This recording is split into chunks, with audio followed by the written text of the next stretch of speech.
Where did they want it? Wherever they play it, bro. Exactly. You literally earlier said Fucking platform, Fonz.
so. Yes, the console that they didn't update for years and ignored and made fucking people be like, why don't I feel like an actual person that I care? On a different platform, you dumbass.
Oh, he is married.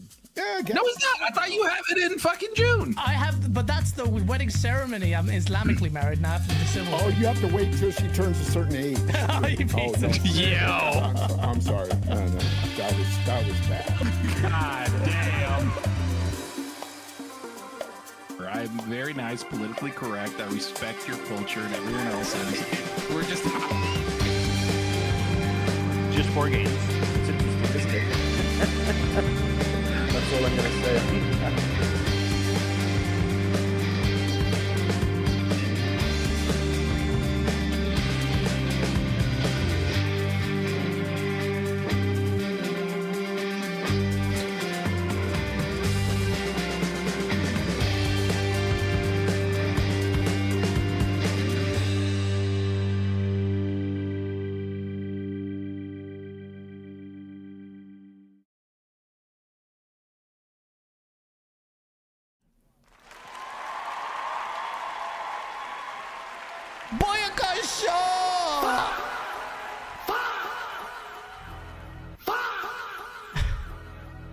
Jesus. Oh shit. What happened? By the way, don't when have- you end the I little don't like have the show start up. timer, why does it have Fonz's face and it just zooms in on him slowly and then it comes to frame? Does it really? Yeah, it's That's your fucking face. The weird. last picture is you incognito, but it like takes Cog out of the frame and it just goes on your Just like- face. Pause. Old ass man. Little bitch. Zorka, apparently your voice Fuck was loud, you, so I'm Zocker. adjusting your voice now. Say I'm something. always fucking loud, bro. I'm That's always true. fucking That's loud. true. I think we're good. I've had this has been a problem with back in RDX days. They're like, Zocker's always loud. I'm like, bitch, it's just me. Yeah. I don't know what to tell you. Standard default. Zorka. Fon, say something. Yes. Perfect.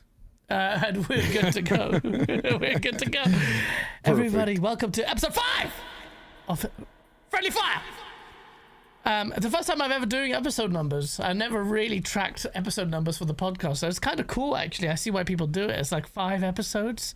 And finally, maybe the industry isn't going to shit in this episode. We got some good news. Well, it depends on who you ask, because apparently, some people just don't like games being announced. They want you to cry. We have a lot to talk about. Shout out to everyone in the chat. Re-announced, you mean? Sorry. Re-announced, you mean? Re-announced? What are you talking about? Elder Scrolls, like they're like, we're on it. We're working. Well, that's more than We're that. doing Yeah, things yeah. with it. We got it. 8 years. Yeah, we're playing it, and it looks Yeah. good to us. But Look, we're playing you know, it every day, and you're not. Fuck you. and they're like, you will in 2029. You If you're fucking lucky. assholes. Oh, Sorry. man. Hey, what are you drinking, by the way, Zoka? Bro, I tried that flavor. It's dog shit, man. You need to try the purple one. It's called You know mixed. what's dog shit is your beard right now. That's what's dog shit. Oh, What happened to it? Why'd you fuck. cut it off? What happened? Chat, can we look at him like a retired porn star? Looks like a retired porn star. Look at him. They fucked it up. I said, look, I didn't ask for a fade. And then he's like, brother, let me do something. And he was like, no, don't do something. My face is not freaking...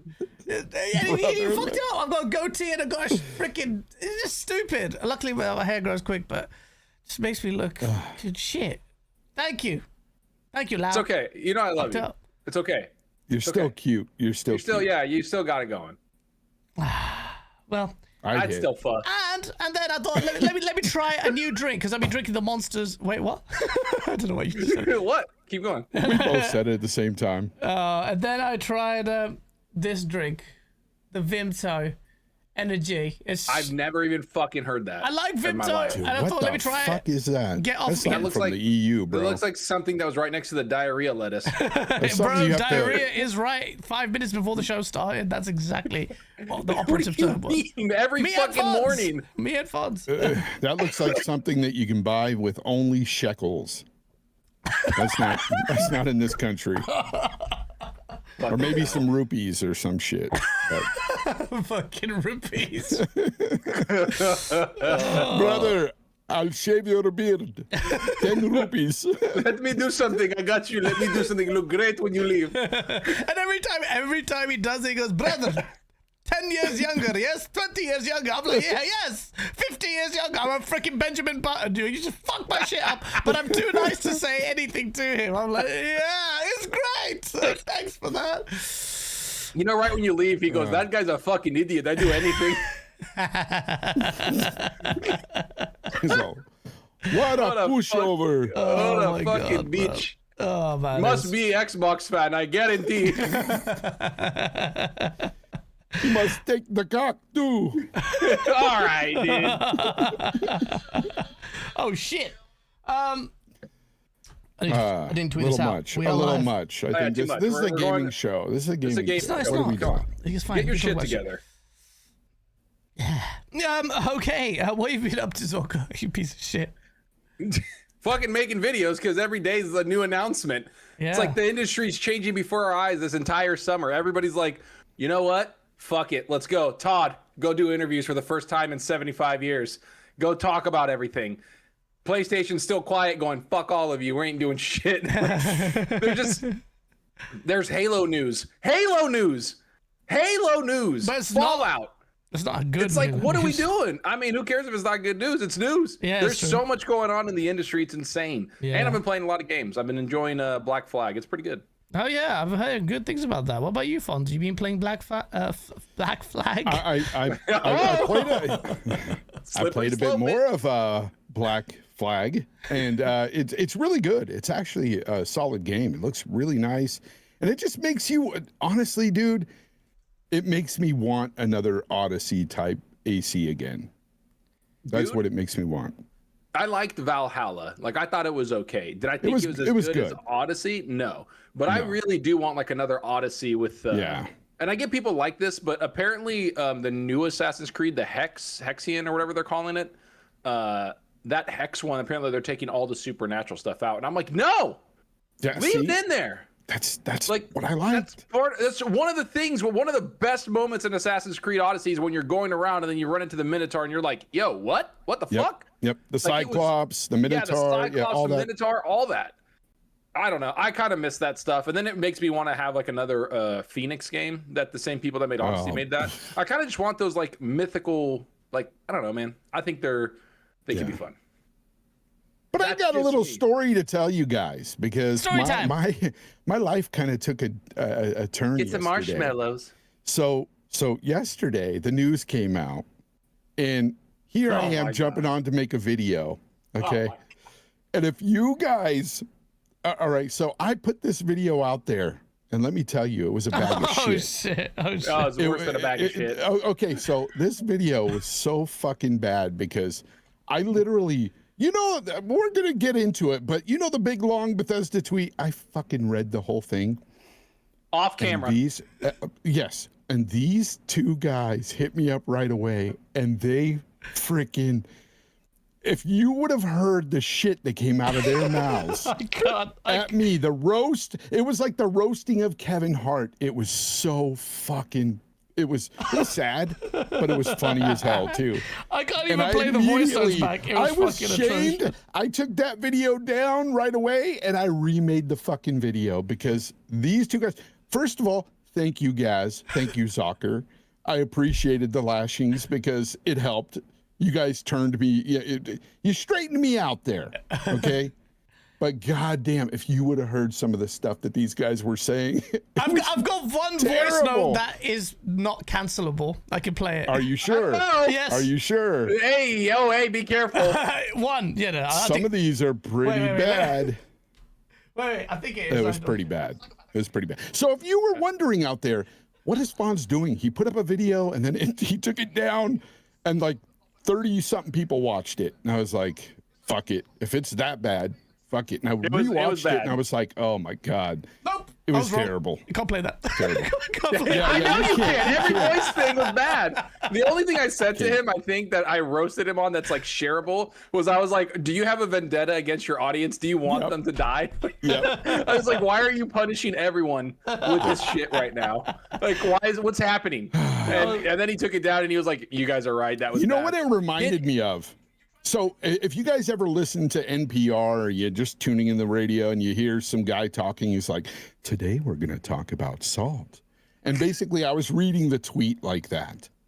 And I listened back and I was like, what the fuck was I thinking? So, dude, thank you guys, because you saved me a lot of fucking bullshit online. Can I just say, by the way, I think Fonz is on the record now, like the world record for taking 8 minutes to read a single tweet. It was like 6.5 minutes, but with my intro and everything. Well, you know what? It felt like 6.5 hours. Yeah.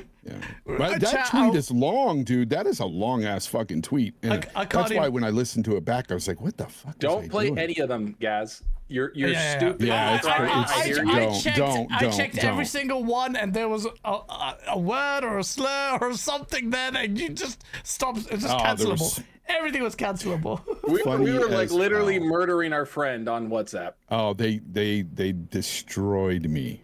Oh, man. Destroyed me. Rightfully so, though. I deserved it because, goddamn, you guys did not deserve that punishment. When you said that, Zocker, are you trying to kill your audience? Are you trying to fucking...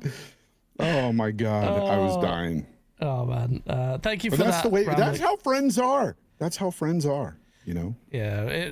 Listen, YouTube is a weird game. We're all trying to figure it out.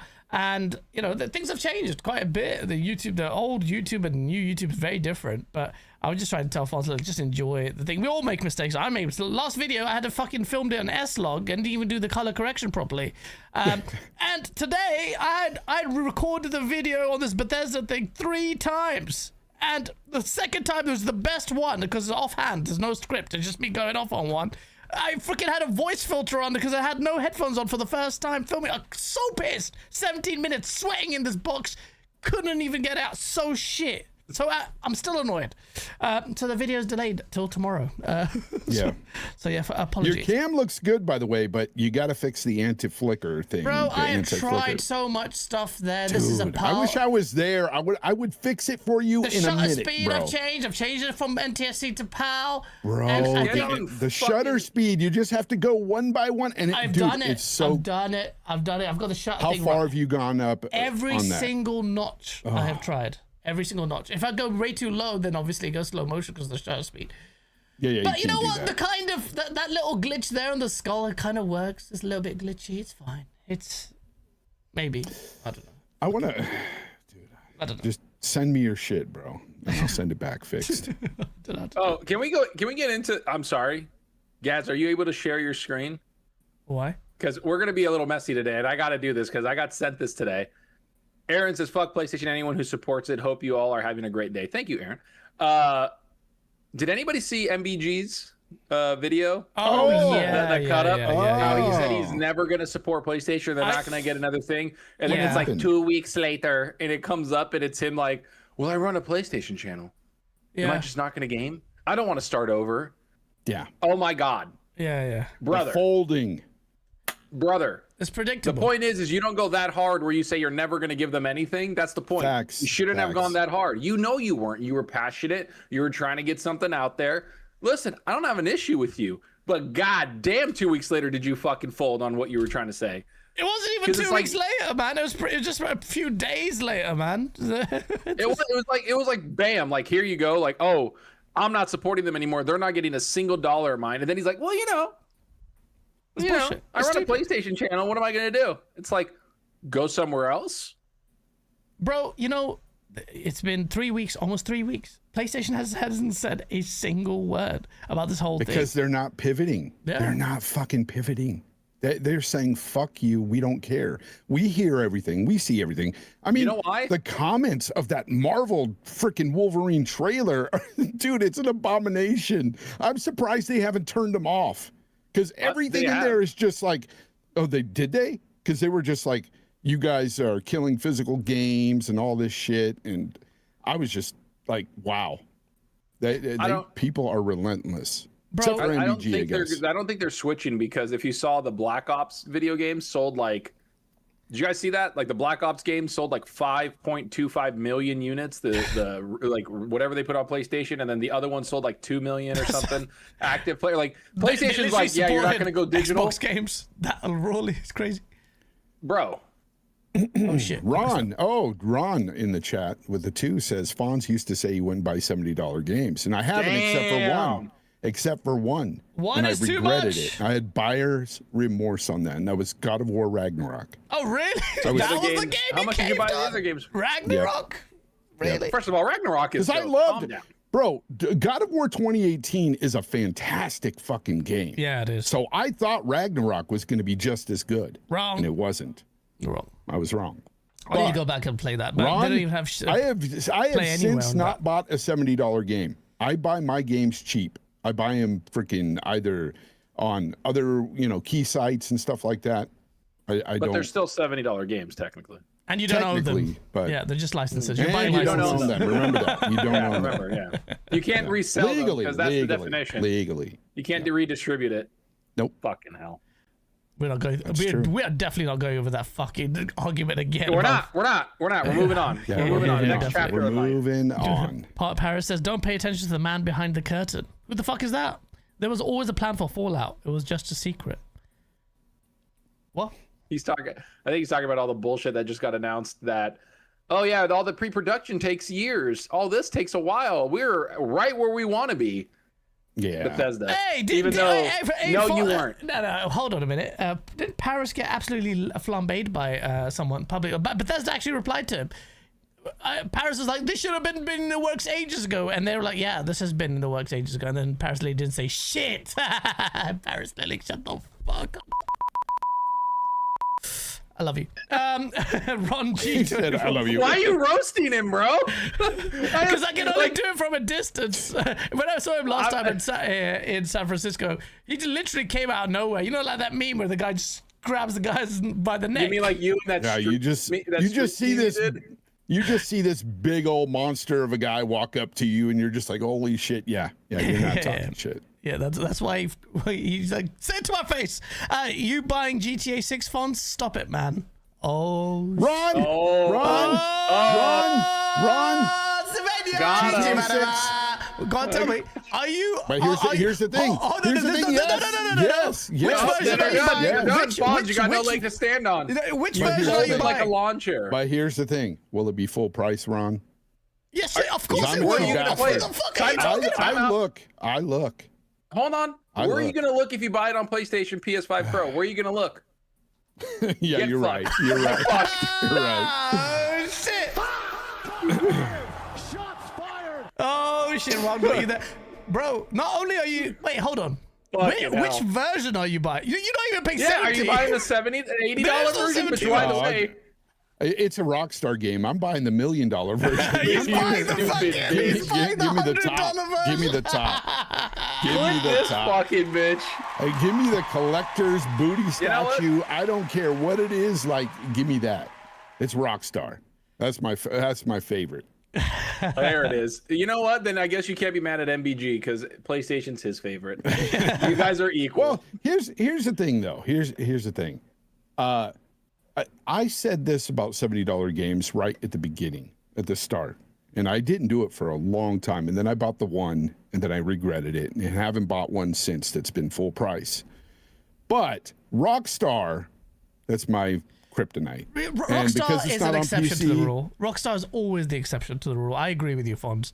No. I know Ron's just fucking around. I am too. But. No, I love that, Ron. Thank you. But at the same time, you're right, though, Alphonse. Look, let's be real, man. Even the physical thing, all of that, Rockstar is just complete outlier there for me. For me, anyway. It's just one of those. For me, yeah. It's just one of those.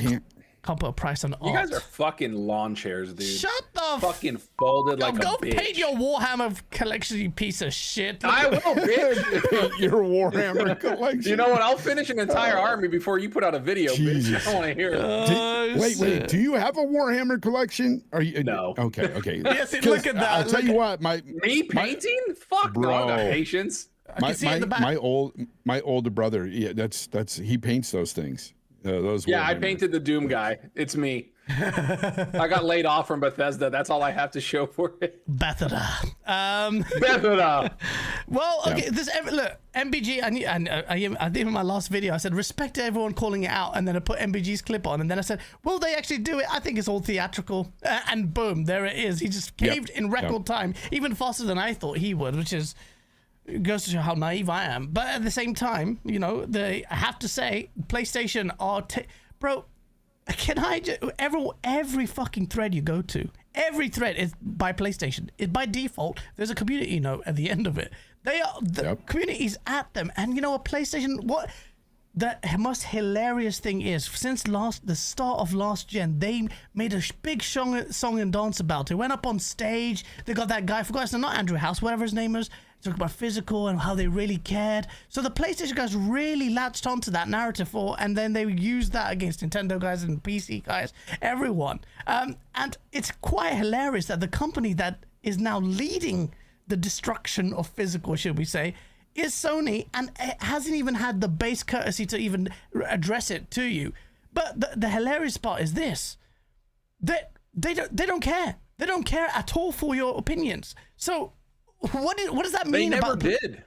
But this is the reality of this is what I've been trying to say to everyone. This is the real fucking PlayStation that you guys talked about, and the fans were like, you know what? They're so great. They don't talk to us. It's really good. And now they're like, fucking talk to us, please say something. And it's like no one's gonna say shit to you because they don't even respect you. But they were scared. For 6 days they didn't say anything. For 6 days they shut up. They didn't even tweet. They didn't even tweet for 6 days. They waited. Think about the enormity of what I'm saying here. They waited for the Xbox mass layoffs to then hopefully pipe up. And very shortly after the announcement of that, they did pipe up about the arcade stick and it got fucked. And now they're still carrying on.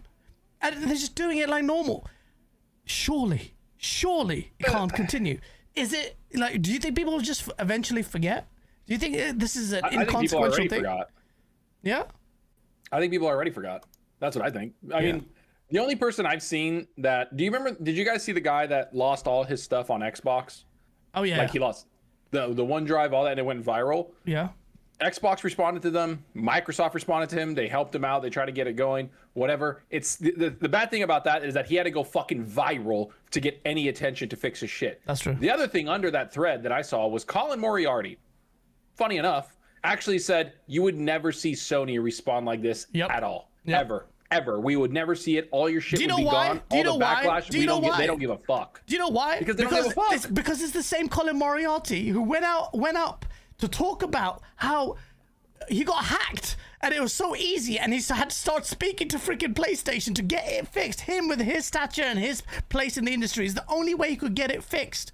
And then he comes out and says, well, no one really cares about physical anyway. I'm like, motherfucker, you're the first person who should be caring about preservation. If your account got hacked and your whole digital library could get murked so easily, and you were just complaining about how easily it is to get murked just a few weeks ago, and then you come back and double it, well, it doesn't really matter. I don't think it matters anyway. And the lopsided coverage of that is hilarious to me. Like, okay, so then you're the first person who should just be maybe a bit quiet on that front and talking about, you know, oh, it's not a big deal anyway. You're the prime example of that. Even all of us who are digital first or digital only to think about. Hold on a minute, shit, that's kind of crazy that this is the case. And yet, Colin Moriarty is right. PlayStation wouldn't give a shit. One of these, one of the guys, I think it's a PlayStation guy. Sorry, it is a PlayStation guy from Saudi or from the Middle East. He had the most trophies. This guy looked like he had the most trophies because he didn't look like he fucking ate anything. He had just dark circles under his eyes. He just looked fucked, man. He looked like he came out of Abu Ghraib, and he was just playing fucking games 24/7. Is that your barber? It wasn't my barber. This guy was freaking playing game like a lot. You can see it, but took a toll. But this guy's a hardcore PlayStation guy. He had the same issue. Account got hacked or some bullshit. Sony didn't care. No matter how much people would rallied behind him, it was a bullshit reason that he got banned.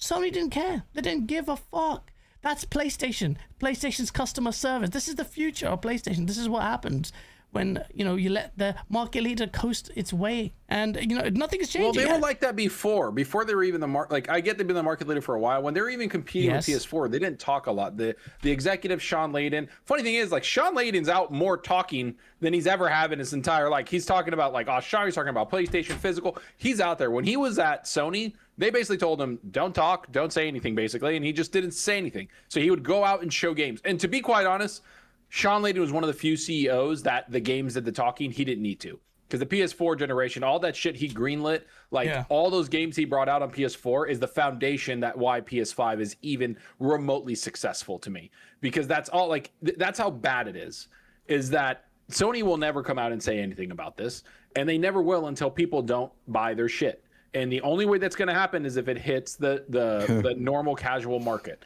That's all. No, if people stop buying PS6s, but then you have people like MBG who's like, well, what am I supposed to do? It's like, I don't know. Go to fucking Steam. Go to Xbox. Go somewhere that's, you know, has been honest with you since the beginning. And to me, the big thing, and I kind of want to flip this around, just not even talking about physical because I don't care. I just want to see what Xbox is going to do. Because this is the one of those moments where you're like, this is an easy fucking W for you. Put the disk drive in your new console. Say you're not commit to it. Say you're not walking away from physical, and there you go. Like, that would be a huge W. Will it be something that backfires on them later? Who knows? But you need to be, as they say, as Asha said, renegades. You need to do shit that's a little bit different. You need to not go with what other people are doing. If you try to do the same thing PlayStation's doing, you're gonna fucking fail. Yeah. You need to be fucking different. Think outside the box. Do something different. Well, I don't know if that's what I don't know if renegade that's ever spirit gonna means. happen. Well, I think they see that. We are going to actually touch on that a bit because we were getting a little bit more insight on the fundamental question. Exclusivities. But before what else can we say about PlayStation, the physical stuff? It doesn't seem like it's changing, man. I'll be honest with you. You got a petition that's over 300,000 signatories. Is that even enough? I've seen PlayStation fanboys track the engagement and the waning engagement on every. Oh, the community posts are getting community noted much slower now. Oh, they're not ratioing as harder as. And I'm like, you fucking sad little shits. You don't give a shit. You know, the virtue signaling from these people were absolutely incredible. And now you know for a fact the whole facade of, you know, forever physical, the whole facade of, you know, game, just the bullshit of PlayStation. They won't even lube you up. They won't even spit on you. They went in dry, bruv, like a frick, and then that's it, like a cactus. And boom, that's it. That's it. Nothing. No cut. The fact they haven't even said anything for 6 days was bad enough. But for 3 weeks, and they're going to carry on like that, is such a spit, such a middle finger. At least even try and pretend. You won't even do that. That's how little they care about you. And that's what it is. Sony has no community. That's right, episode 13. But yeah, it's bullshit. And you know what?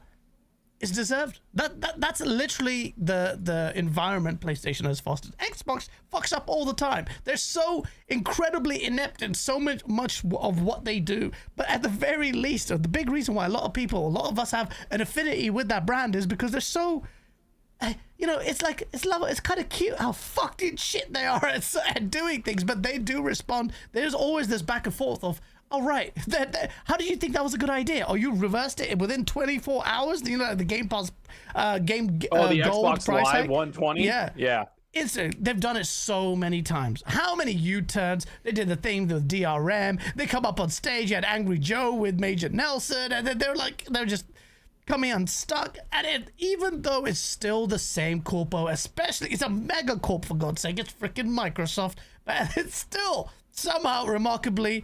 They seem a lot more human than Sony, who don't give a shit. And I'm just so glad that the facade has completely crumbled without contention. Anyone who still contends that PlayStation, they're great, they're in the media company, they're in movies, they're so good. Fuck off. It's over. They've always been cutthroat. Yep. They've always been cutthroat. Yeah, the Alvin said that fucking committing players. to disc. Where are they getting them when Sony closes the Blu-ray factories? Asha asking Saudi to spin HD DVDs back up again. Let it go. He's not wrong because they own it. Sony owns it. Yeah. Right. So they do you know, bro? Imagine the gaslight. Xbox. We have to go away from physical because Sony is shutting down their factories. There's no way for us, dude. I'd be like, we have to do it. Sony's decision has forced our hand. That'd be Yeah, even like, though fuck off. they were like, yeah, we weren't gonna do this. Yeah, we didn't want to do this. We have to. But you've given them the excuse. Can you imagine Sony in the background? What the fuck, bitch? Like, Uno reverse that shit. Like, hey, hell no. Ain't happening, man. But you know what? I'm still surprised by their silence. I don't know why, but I still am, because I think the noise has been so much, and they just don't give a shit, and I love it. Every time they don't say anything, I love it. And when they do say something, I'll love it as well. Before we talk about the big topics and the big reveals and shit like that, again, another week goes by and another massive gut punch to Marathon. Marathon's game director has left, and it's just like, right, now they're hanging on by a thread. Surely. Like, when is this going to... like die? Like let me just check it right now. While you guys have a chat, I want to check what their Steam player numbers are, because at one point it was atrocious. This is the weekend. I expect a little bit of greatness, but how long, lads? How long is Marathon going to last? It's a question of how long. I don't know. I think it's going to be. I don't think it's going to be here for a while. And one of the articles I saw for this, it was clickbaity as fuck. It said the game director's assistant took over as director. I laughed so hard. What? I was like, the assistant? It's not the assistant. Like, it's the assistant director. Like, you know what I mean? Like, he's a director. He's not a fucking assistant. The clickbait was real. I laughed. But it's like, Marathon, I think Bungie is just going through it. They're losing a lot of people. They're losing a lot of talent. And I know a lot of people are like, oh my God, all the talent is going. Well, if you haven't liked Marathon and you haven't liked a lot of the stuff they're making, are you losing talented people or are you just losing people that need to go? And that's a harsh reality that I think a lot of people don't realize, is that everybody's up in arms about certain studios losing shit or losing people. But at the end of the day, if you haven't liked anything they made, who are they really fucking losing? Like, why are we getting irritated is my point. I think Marathon was a good game. Like, and they made Halo. I don't think Marathon's a good game at all. I'm fucking bored every time I play it. I haven't played it in a while though, I'll be honest. But yeah, you're like, I think it's good, and you haven't played it in 7 months, bro. I feel like they're schizophrenic about the whole game. They don't know where to want it to go. They got PvE. Well, I want to go back and try it out. They again. added PvE content now. They're trying to get people Marathon? I can't to come find back to it. Man. I don't think that it'll go away for at least. Honestly, I think Sony's going to try to keep it around another. It could even be another year. Bro, there's no way it's less than 7,000. Really? I can't find Marathon. There it is. There it is. Marathon player count, 6,000, bro. 6,000. Yeah, this game is going to go on for a while until it dies completely, and I do think it'll die completely. But it's just gonna. I think Sony's going to let them hang on to this one for a while and keep gutting the studio over time. Hey, this is going to be a hot take. I think competitive online shooters and competitive gaming is dying. And one of the reasons is I don't know if anybody like seen some of the reports that have come out, like 99% of like the top people, like the top rated premier people on Counter-Strike, 99% of the people at the top rated Apex Legend people are all hacking. And it's like, it defeats the purpose of having any competitive thing, is that all these people are hacking. Everyone at the top is hacking. And it's like, that's known. They have banned them and they don't care. I think that's why something like Arc Raiders did really well, is because it's not competitive. It's just an experience. And it's like, you just do shit and it's crazy. So I think this competitive shit, because that's what Marathon, like that's what Destiny wants. They want Marathon to be something that people go to and they can have fun and be competitive in it. And it's not that. They kind of got away from the experience. I don't think Marathon's meant to be competitive. It's supposed to be like a team experience. It's not like trials. But it doesn't even feel like that. It doesn't even feel like that. But it's not grabbing people right now. Even when they added the PvE, it didn't grab anybody to come play the game. So, like, unless there's some major overhaul of the game completely and they make it fun, people aren't going to go back to that game. No. Or go to the game. So, I think they're just going to have a slow death with Marathon. Bungie as a whole. Yeah. I agree. They're going to go down with the ship. Well, yeah, I think so. And it's sad because I kind of liked what they were trying to go with, and I enjoyed the game quite a bit. I think it's a great extraction shooter, but it has some problems, and the fact that I haven't gone back to it after a long while does speak volumes as well. And I'm a fan. Can I ask what did they like? Fonz, you mentioned they're bringing PvE into it. Like they already did. What the fuck's the point? Why not just make Destiny? Bro, dude, that's what everyone is saying. That's what everyone's saying. At least Destiny had good like graphics and weapons and shit that you wanted to fucking use. Like, I don't understand it. And it had some lore and it had some. There's a lot backing Destiny. Why they decided to go with Marathon is beyond me, because one, it's an extraction shooter and they're a dime a dozen. And it's hard to really break into that genre and stay. That's the problem. Look at Arc Raiders. I mean, they've fallen off big. Yeah. They're still doing okay, but it's nothing like they were at the beginning. Yeah. Arc Raiders was huge before, and now it's not. Yeah. Well, where is it on the chart? I'll find it, but yeah, it's not great. Yeah, I know you got to keep scrolling. Where is it? No, I'm looking at like the top sold games for the year, like each month. Outside of January, which was like, kind of like people are still getting stuff for holidays. It was NBA and Call of Duty. February was Mario Tennis Forever, Resident Evil. 2026 March was The Show, Resident Evil, MLB The Show, and then Pokemon. And then April was Crimson Desert and Tomodachi Life. I don't know what the fuck that is. Oh, yeah. And then May and June May and June is like 007, Forza. What I'm noticing is that a lot of people, I feel like a lot of people are just going back to like away from games as a service. And they're just I going think back to there's- like single player games where they're like, I'm not going to be like having these microtransactions and then dealing with hackers and Yeah, dealing dude, with bullshit. it's I feel like a you lot know of what people it are is? just leaving. Live service fatigue, brother. It That's is. what's happening. That's Bobby's what's thing happening. is right. Because you have hacking, but you also have the fact that the market is way oversaturated. There's just too many in each genre for these shooters that people are like they're just done with it. And don't get me wrong, it's not. I wouldn't say it's dying per se, because there's a lot of games out there that's still doing really well. They're successful, but at the end of the day, again, if you look at something like Marathon, it's a dime a dozen. You can play other games in that same genre and probably have a better time, or it's just it's not good. It's not good enough, obviously. I don't think there has been, other than Arc Raiders, there hasn't been a multiplayer shooter that really has grabbed us. Well, to be honest, that's a lie. Battlefield. I would say really Valorant. I would say Valorant was the last one that was like really big. Like, listen, Battlefield. I play every single multiplayer shooter out there. I have over 2,500 hours in Counter-Strike. I play TFT a lot. I have thousands of hours in Rocket League. I'm a multiplayer fucking whore. I want to play games and I want to play competitive. Like, I'm almost diamond or something in, like, I've gotten Apex Legend. Like, I've been an Apex Legend in Apex.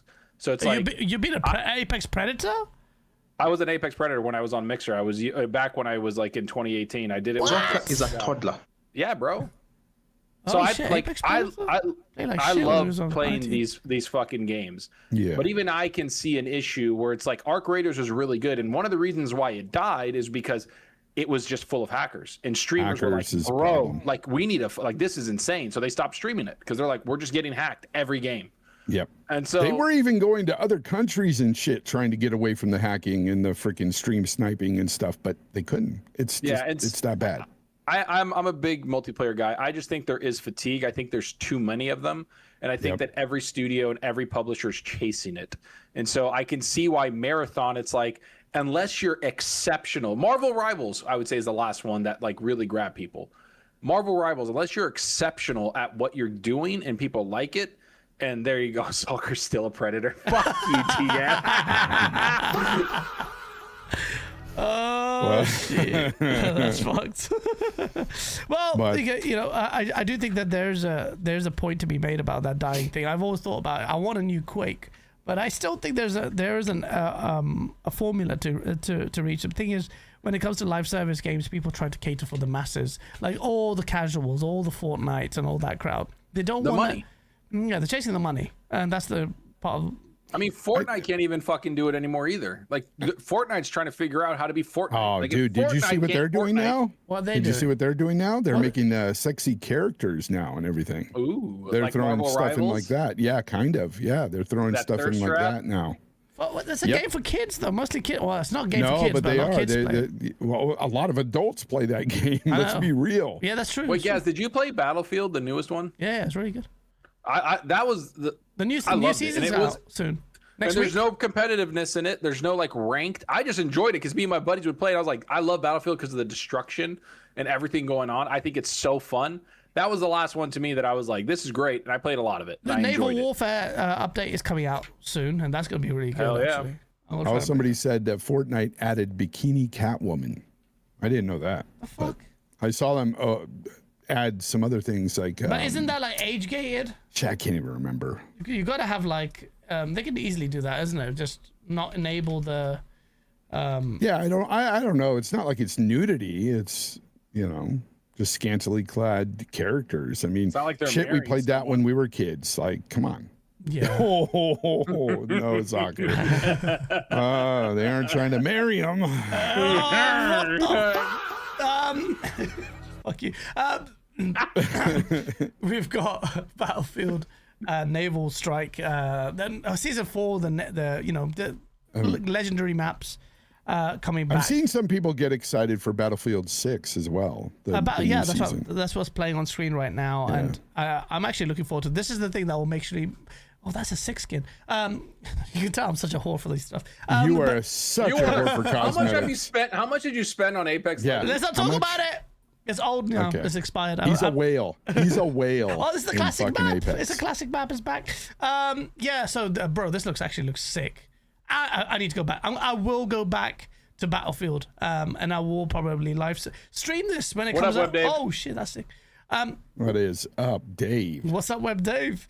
But yeah, Battlefield. A lot of people are excited about this. This looks really cool. I think it's coming out next week sometime. I'll tell you on screen shortly. I missed the trailer. People linked it in the Discord, but I didn't. The thing that's cool about Battlefield, though, is they never lost that sense of like realism. Whereas, that's that Wake Battlefield Island lost the back. realism. Oh, yeah, there is. They lost it a little bit before, like with like some of the games they made, but the director in this game was like, yeah, we're not doing that. You're not going to see Nicki Minaj run across the field. yeah, exactly. Yeah. It was dope. Or like the Ninja Turtles and stuff. This looks like dope. I'm playing this. Yeah, when does this come out? The naval one? Because I like think this comes out this coming week. 21st. Is it 21st of July? Shout out to episode just in a 13. few. Oh, thank you for letting us know that. This looks sick, bro. Have you played this map? Remember Wake Island?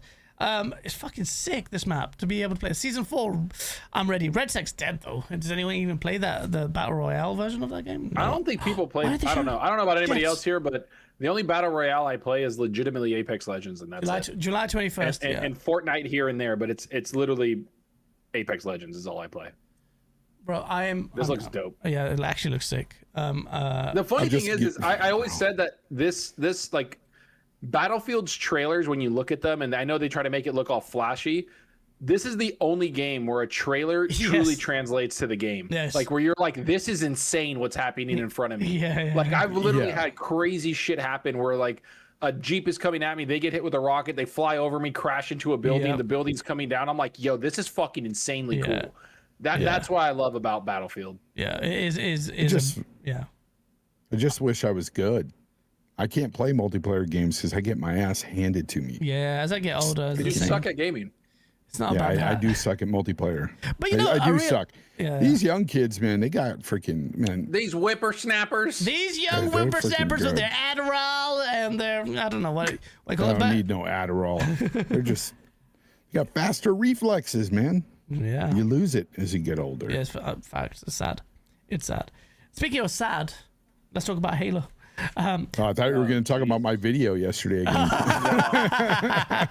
We don't want suicidal depressing. I just killed myself with so that. funny, man. We were creasing of laughter, but at the same time, we're like, what the fuck? But that was fun, man. Yeah. That's the Anyways, journey for you. go ahead. Yeah. It's good to be a content creator sometimes.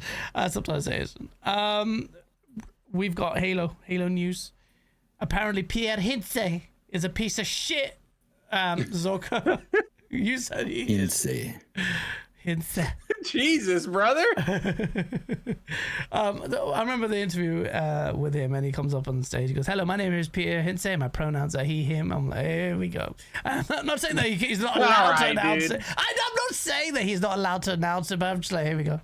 Priorities straight here. The way he said it so effortlessly. A lot of people are like, "Oh, Pierre Hintze is actually hated because he's not very woke. You know, he's quite, he's old guard and that's what." But I remember him coming up and screaming, and this. I'm like, well, that's not the case. My pronouns are he, him. My pronouns are he, him. I'm not taking the piss. Listen, if you have pronouns in your name, that's entirely your prerogative. I'm just being a dick. But at the same time, speaking of dicks, It's a bit Pierre weird, Hintze, but no, yeah, go ahead. Pierre Hintze is supposed to be a bit of a ball breaker. He is not liked anymore. It's the same inherent problem that apparently afflicted the old Halo studios that was called 343, with Bonnie Ross setting up little freaking enclaves, little islands. Same thing I heard about is Naughty Dog as well. It's just the same shitty leadership doing the same bullshit, man. And with Halo, you can't fuck it up, man. You're taking on a massive legacy. I'm sorry, man. It's such a shameful thing that this, and this is not just any IP. This is Halo that actually birthed and gave legs to Xbox, made it a viable platform holder. And they have such little respect for it. I don't know what's going to happen, but next week, though, we're getting Halo campaign evolved. I'm not going to lie, though. After all what I've just said, it really looks so good, though. It does look decent. Decent? It looks sick. Do you know why it looks sick? It looks decent. It looks decent. I played Unreal it. Engine 5. I need to play it. I played it. Yeah, at FanFest. I played it. Oh, shit. How was it? Runs really good. Yeah? It's smooth as hell. I'm shocked that it's Unreal Engine 5, to be honest. It ran really well. But I will say this: I only got to play one level. So the You know silent who else got to cartographer, only the play beach. one level? Redfall people. Oh, They only got to play one fucking level. There The it previews is. came out, and everybody was like, "Ooh, There it this is. is great." But no, let me tell you, it looked really good and it felt good, and I was really impressed with it because it, you know, it took the old game, but it made it feel a bit more modern, and I liked how what I dare played of it. they? How dare modern? Let me guess. They have It feels sprint. good. Disgusting. No. Disgusting. Fucking. Oh my think it God, does the have- sprint does is it- I think fine. it does has have sprint. Yes, and it has third person too. Yeah. Oh my God. That's Low-key? sacrilege. Wow. Low key, I want to play the whole game in first person or third person. I don't give a fuck what anybody says. I saw that and I was like, "That looks sick. I want to play that." Yeah, I I didn't get to cool. play it in third because you have to like unlock it with the skulls or something. And apparently, you but could get that really early in the game, so you can play Yeah. the game. Oh really? that's awesome. I would do it. I want to do that. I would I'm do going to it. do that. I would do it. I would do it. I played that game like 19 times in first Exactly. person. Oh my God. If I do it once in third person, shoot me. And thank you, Sofa King. He says it's optional to sprint because it is. Like you don't have to sprint if you don't want to. You can walk around like. There's a Halo cap that is do just what so you will. pure. Yeah, dude. That's how you walk around? Yeah, you can do that if you want. It does look It's really still good, there though. for you. It Dude, really now, does. yeah, now I can look at Chief's ass, Master Cheeks, dude. Oh We're shit! going out there. Yeah. I mean, I But don't on the mind. reports, let's get to the reports. Mr. Rebs, Oh, who shout out has to been Rebs. reporting on, yeah, he's been, he's reporting that basically Pierre Hintz has been like a nightmare and has been referred to HR for his behavior towards staff repeatedly, like insane amount. And then on top of it, I don't know why I'm laughing. That's actually horrible. on And I'm top of it, sexual misconduct. No, but I don't know if it's that, bro. it's not that. It's not that. It's not. It's not that. Whoa. It's not that. But Jez basically said that he's had the same thing. He's looked into it and he's like, I've heard the same thing. And this is one thing I will say. I've been in meetings too. I'm in the tech world where people are like, what the fuck are you doing? And it's like, there's cursing. And I don't go, oh my God, I'm traumatized. I just say, this is what the fuck I'm doing. What's your problem? Like, I don't like, it doesn't matter. Like, if people can't take somebody talking to them in like high leadership positions in a like candid way, okay, that's your prerogative. You can't do it. You shouldn't be in that environment and you should walk away. Or just fucking figure it out. So people are saying that they're traumatized by him because he's told people to get the fuck out. He's told people this, all that. On top of it, there's also people that, when you look at what Jez wrote, that some people who like him have also said he's just not a people person. And that's like what it is. He's just not a people person. My problem with that is he runs the whole studio. Fonz, I How think I can know you what you're not be gonna a say, fucking Fonz. people Fonz, person? I think I know what you're going to say, Fonz. I was gonna push back a bit on this whole situation and be like, you know, sometimes knew it. people need to I be knew it. pushed. I do it. Especially, I mean, look at the situation that frickin' 343 has been in for so long now. And now they're Halo Studios, name change, but everything else is the same. Maybe this guy's just had it with the fucking whole bullshit going on there. Maybe some of these people are just, you know, kind of sensitive, maybe. Maybe that's because I worked in a steel mill where it was very, very I was freaking real like bad. I everybody worked in a cursed. steel mill where we used to fist Everybody each other just to cursed. say hi. Yeah. No. But what I was I'm a getting at man's is man. what I was getting at is when people would come in, new hires, and they were at all sensitive, they either didn't last long or they learned to fucking man the fuck up. 100%. 100%. You know, That's all I'm saying. That's exactly where I knew you were going with it. And my suspicion is, you never know, he might be absolute piece of shit and really difficult to I work don't with. know. I don't know. I'm just speculating based on my own freaking like. I don't know. I'm gonna go. I'm gonna go Oh, devil's you're gonna advocate. go with the I whole understand. freaking. You're gonna just No, scissor no, the shit. You're so freaking no. left. I You don't love care. it. I don't care Ovulating. what people. I don't care what people do. workers' rights. I think that if you're degrading people constantly, then you can fuck off. And if anybody says anything back to you, and you get that medicine back, and then you get mad, and then you hurt their careers, that's fucking different then. Because why can you say shit but others can't? That's the way I don't give a fuck about like levels and who's above. I don't see that. This isn't the military. This is work, bro. This is real life. Like there's no hierarchy here. I'm sorry. Like, be a professional. Don't be. There a is a hierarchy in all jobs. Like, Yeah. Congratulations. Yeah, and if you're being a dick, there's no hierarchy anymore. Oh, dude, Fuck off. there's a bro. How many managers have you had that haven't been dicks? Most of my managers haven't been dicks to me because I'm a dick. Wow. Wow. No. No, I'm being dude. fucking truthful here. And I've had one that's like really, and she was awesome. She would curse, go crazy, and me and her would do that. Like, I would curse, and she'd understand, like, okay, cool. And that's I talk fine. this way, you But are. put yourself in that position where you have a manager yelling at you being a dick, but you're sensitive.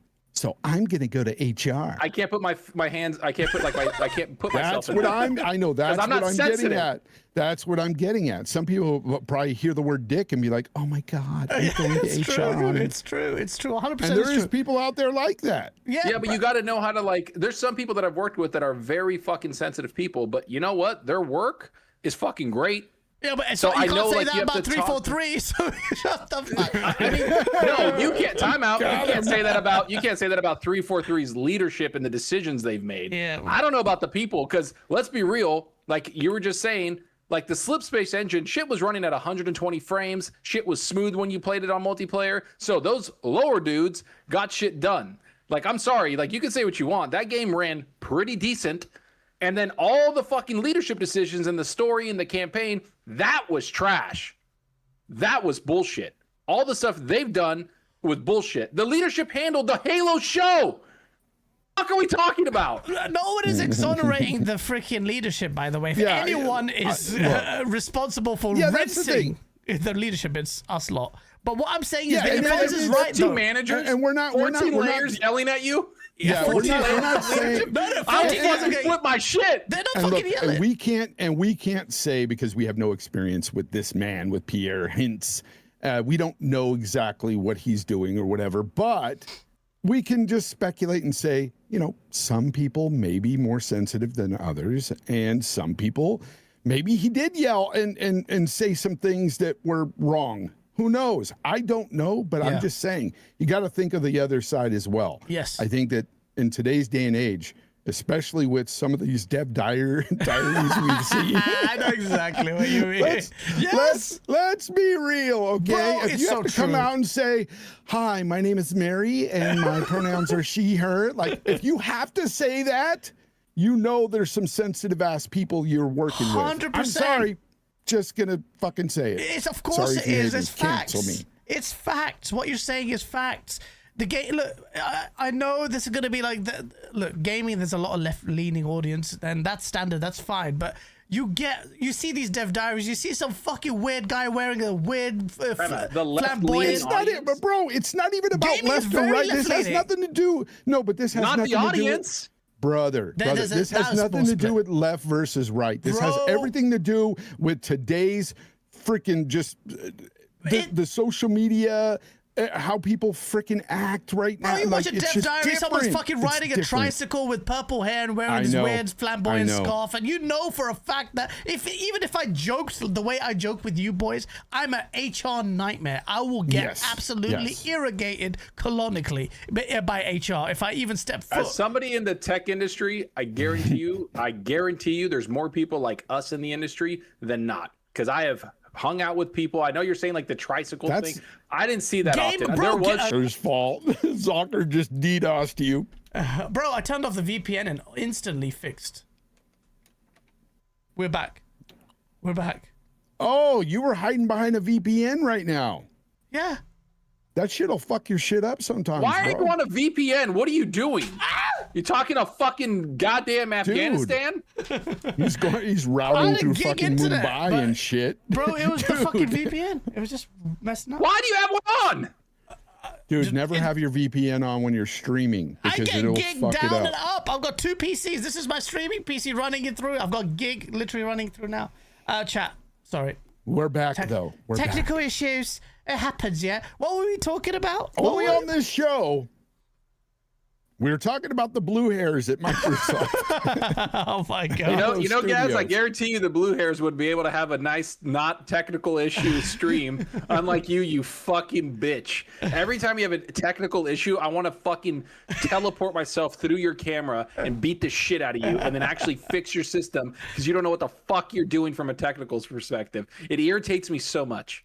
This wouldn't happen if it was all run on Unreal Engine 5, but unfortunately, Bro. No, we would just be stuttering. we were having a good chat as well. What the fuck was the last conversational strand? I don't even remember. Anyway, let me read You this. said people needed to take showers at conferences. Bro, that's where I was leading at. Bro, they need to. I remember going through some chicks dressed up in cosplay, and she ran past me, and the smell that hit me, I've never ever wanted to.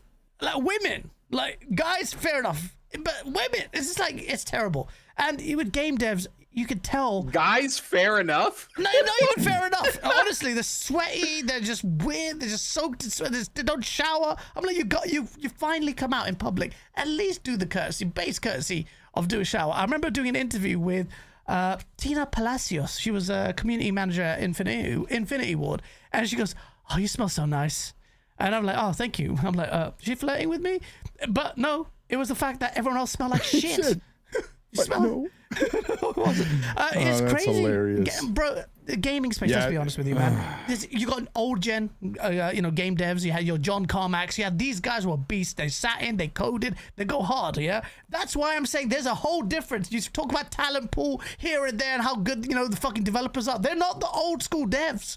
You've got new school devs brought up on Fortnite and the modern games. You didn't have John Carmack sitting there coding 010001 on C++. I don't know, I'm not a technical person, but these guys were raw. For hours on end. Yeah. Yeah. Now they just, they want to come in. They want to make sure they have their iced matcha and their freaking, whatever, 6 to 8 hour days tops.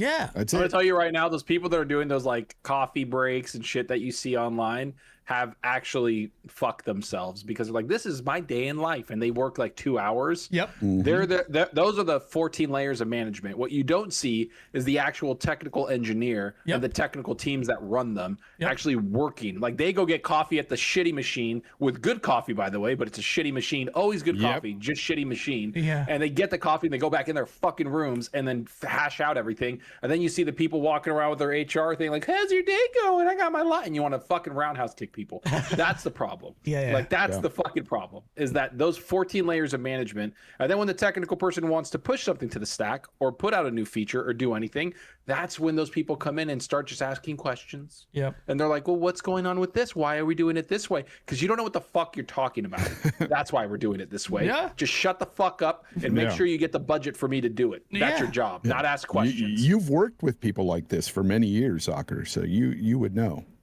But I've worked with a lot of people from different blocks of life, and I always built my teams because that's what I did. I led teams. I always built my teams with the people I can trust. That I like, hey, why are we doing this? Like I'd get in like quick meeting. Why are we doing this? They're like, this is why. I'm like, cool. I trust you. I'll back you. I'll go tell that to the execs. That's literally what my job was. So I always said, never put your engineers in meetings. They should be in one meeting a week, if that, and be like, this is the steps. Do you agree? Yeah, cool. I'll check it back with you tomorrow and a couple other days, and we'll get back to it. I'll handle all the other shit, the meetings of what we're doing and like basically showing what we're doing. Like that's what I'm supposed to be doing. Like I talk to the director because the director has like issues too, right? They want to know if the goals are being met. Right now, people don't do that at PlayStation or Xbox, I don't think. I don't think there's a lot of things happening. And I think Pierre has that issue where he's very technical and he doesn't want to be in these meetings. Well, that's my thing. That's assuming that's what's happening. And Fonz, we don't know. That's the thing. I'm torn between, is Pierre genuinely an arsehole and being very difficult to work with and whatnot, and very opinionated, and that's why nothing is happening? Probably. He's an engineer. Probably.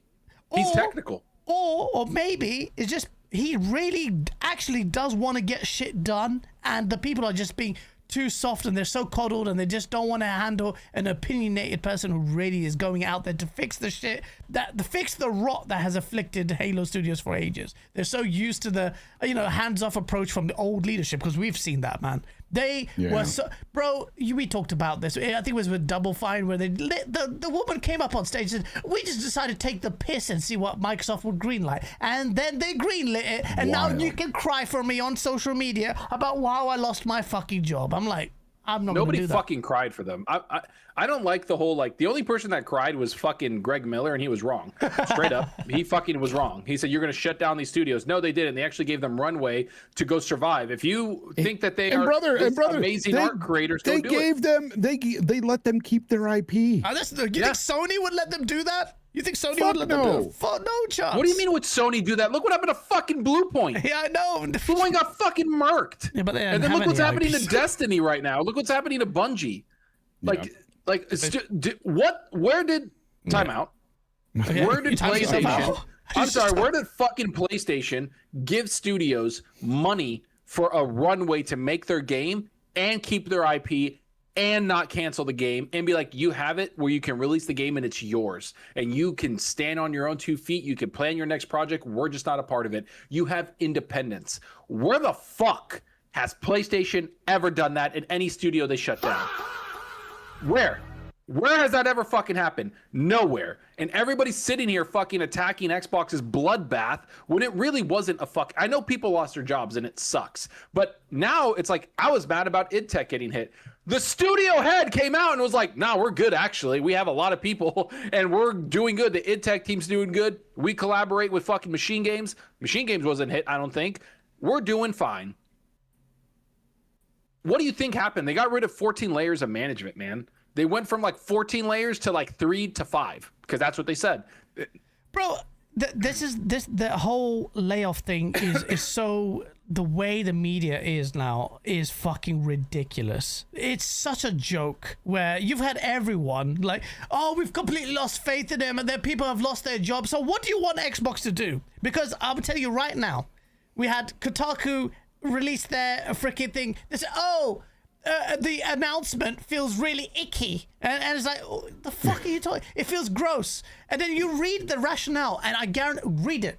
That's just what my video was about for Fallout, and I was ranting on it. It was just to talk about the Fallout announcement, but it slipped into rinsing this woman at Kotaku because I know, what the fuck are we doing here? But before we go and talk about that, let me just quickly read these super chats that are relevant. Bashi Washi with a 10, good to see you, bro. Because you bundle of sticks. Oh my god, how could you guys sit here while Xbox uses their IPs as a shield to hype people while they fire useless devs and don't close studios and focus on Sony ending physical? Thank you, Bashi Washi, the way you said that, because that's literally what Kotaku's article was about. That's literally what Kotaku's article was about.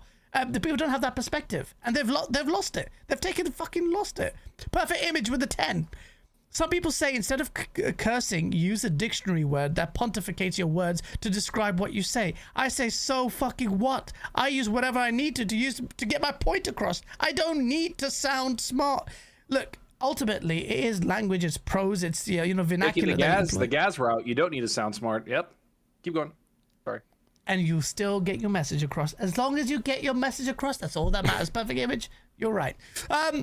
Rambling Entertained goes, Gaz, technical issues compilation when?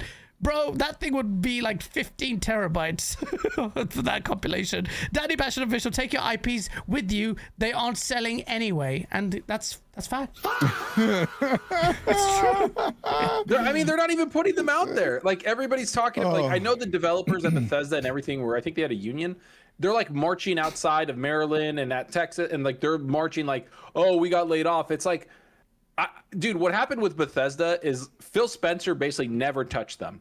Yeah. He was like, I trust you guys. This is the holy grail to me. We got you. We're going to give you anything you need. And they hired fucking crazy. Yeah. And then what happened?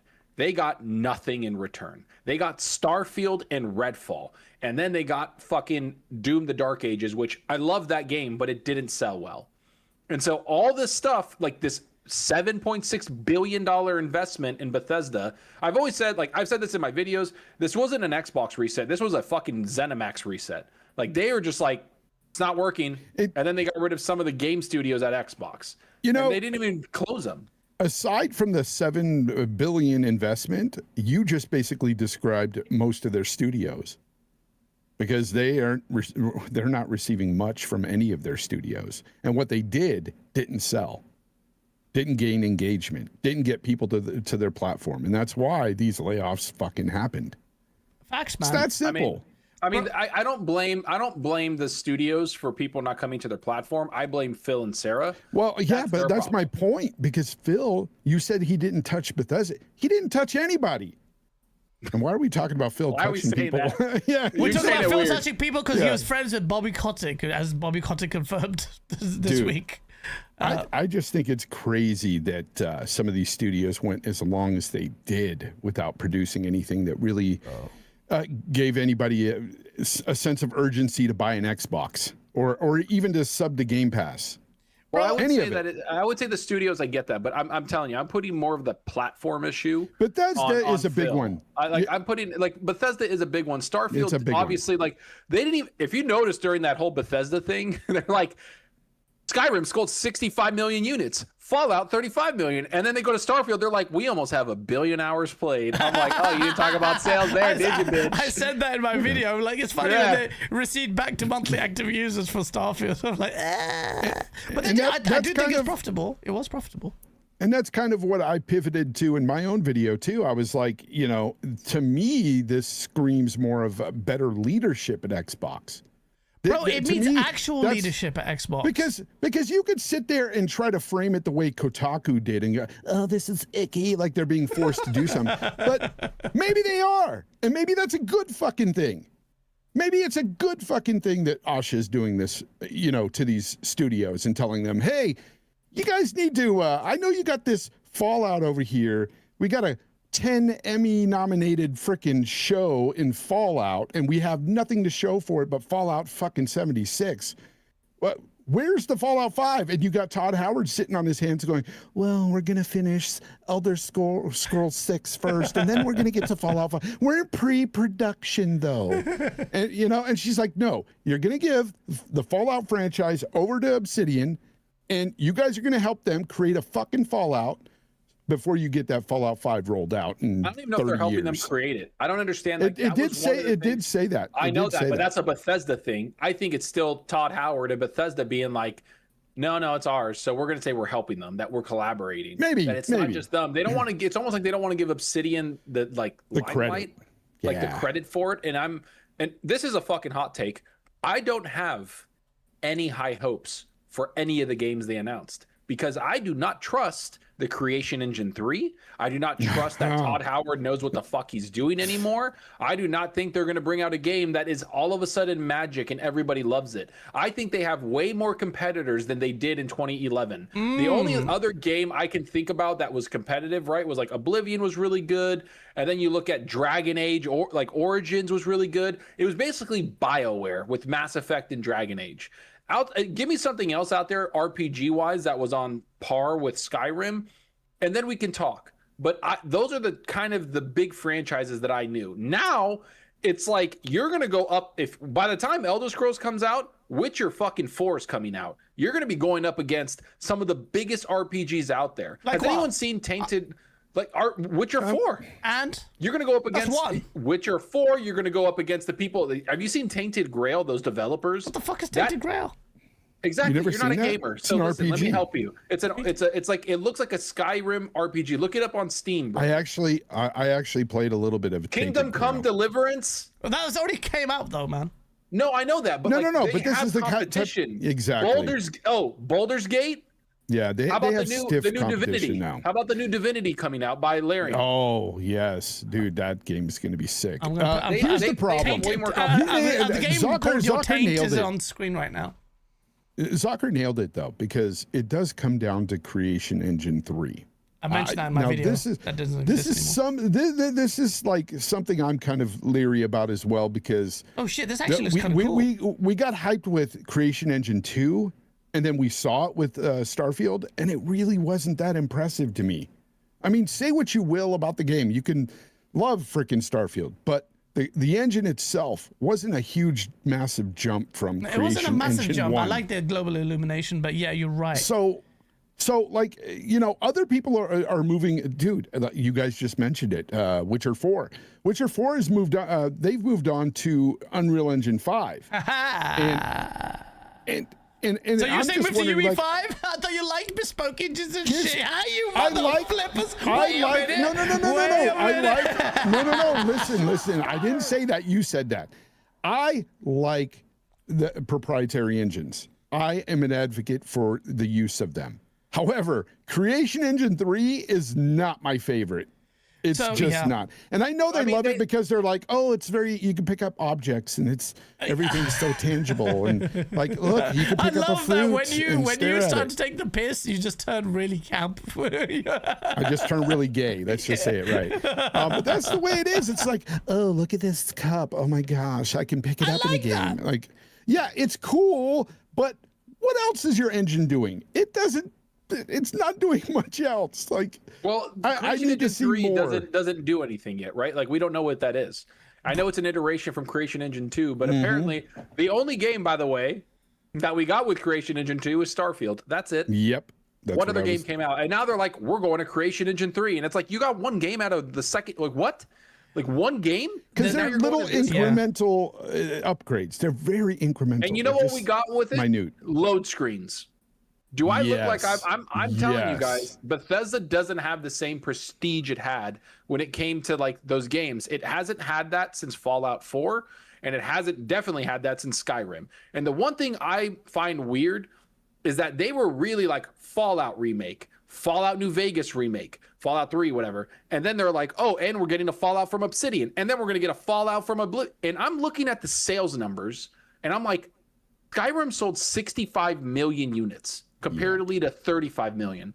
Obviously, Elder Scrolls is your big fucking franchise, like the biggest one you have, and you're making it now, and that's great. But why not do like a couple other? Why not remake Morrowind? Why not do something like that? Like get a studio to remake Morrowind, which is like obviously needs an update. Because I'm going to tell you why. That would be dope. I'm going to tell you why.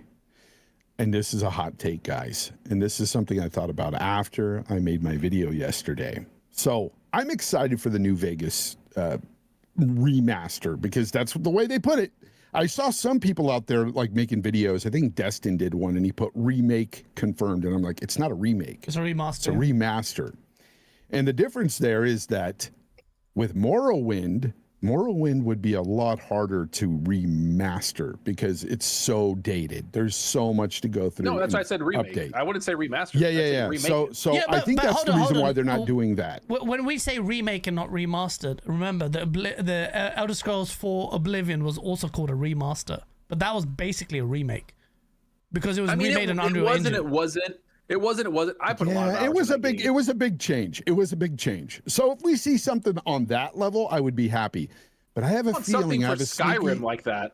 Like Skyrim deserves that treatment, dude. I have a sneaky feeling we're not going to get that kind of treatment with New Vegas and Fallout 3. I have a feeling they're just going to remaster them in the ways that most companies just. Well, I don't know, but I think that just by the fact that they called this Oblivion, they called the remaster a remaster and not a remake. I think that kind of is quite telling of how they label things. But I would be disingenuous to say that I'm not excited for it because I love New Vegas. I even love Fallout 3, but New Vegas is my favorite by far. And listen, I know like this is going to be another weird take that people might fucking lambast me for. I know that like these are RPGs, role-playing games. But I do think like Baldur's Gate 3 is one of the best ever created. I think there's other games out there that are RPGs that like The Witcher 3 that have given them a run for their money. But the other thing is too that I think even games like open world games like Spider-Man or God of War or Ghost of Yotei or Ghost of Tsushima, or Crimson Desert, they're in that vein where people like casuals will be like, oh, this feels like this game because they have enough of an open world and exploration. Elden Ring is better than any, like it's one of the greatest games ever made. It's like those games kind of fit within that mold of like open world. We're having a good time. But to me as a gamer, I'm like, I know these aren't RPGs because they don't have the same systems. I know that, but casual gamers don't. They're like, this is just an open world. It kind of feels like this. they need to really stand out with Creation Engine 3. They need to really stand out because they've been living off of the promise that they had back in 2011 to 2015. And ever since then, they have not lived up to that promise at all. It's just crazy. And I'm talking about like casuals. I'm not saying God of War is an open world game. I don't think it is. I don't think any of those are. Those are just like what casuals see it as. Like they feel, it's like, they're like, oh, it feels the same. Because that's something that I've like talked to with casual gamers that play a few games a year. They're like, oh yeah, it's like a big open world. I'm like, it's not. I get what you're saying. It's not though. And it's like, go play Skyrim. That's an open world. Go play Elden Ring. That's an open world. Like, that's what they need to go play, but they don't see it. Go play Red Dead 2. That's an open world. Yeah, sure. Let me read the super chats. Bashi goes, hot take. If those games that got, from the studios were good, they wouldn't be let go. He's talking about, all the studios. No, he's right. And he's right. It's true. I don't trust Xbox or Obsidian not to wokeify it. I don't know who's left that. Microsoft did have a mandate to follow these guidelines, and you never know. Yeah, Phil Spencer had a mandate. Yeah, Phil Spencer. I think it was Phil Spencer. I really do think that. I'd like to blame him because he's a nice scapegoat. Rambling Entertained. Thank you for the 2. A game. Paris is right. These fall. Paris, by the way, your fucking tweet, bro. I know that Bethesda responded and Gaz is making funny that you got roasted and they ratioed you. I agreed with every fucking thing you said in the tweet. I was like, makes sense. Makes sense. Him off even more. He's got a new wife, yeah? You don't have to suck him off even harder. I agree with everything that you said. Calm down. First of all, you even doing that motion shows that you have a lot of practice. You need to calm down. Don't bite your lip. That makes me want to fucking shoot myself. Don't do that ever again. How do you think he pays for his haircuts? I pay too much. Rambling, thank you for the 2. He goes, a game without creation isn't a Bethesda game at all. Is he right?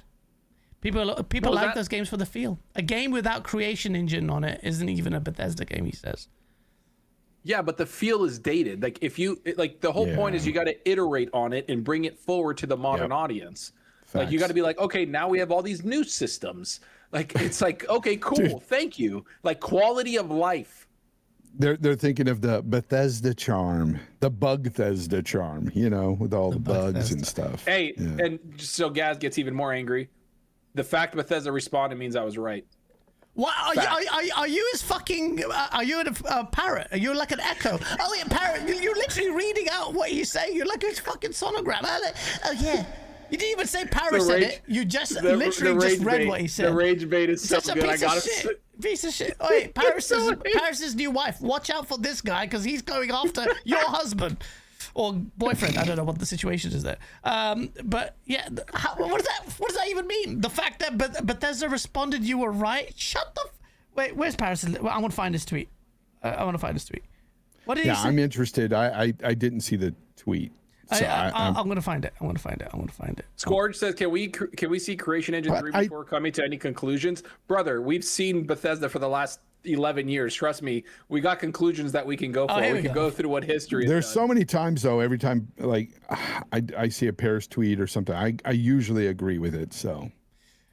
But you guys are a bunch of sticks as well. No, it depends. It depends what it is. Let me read this.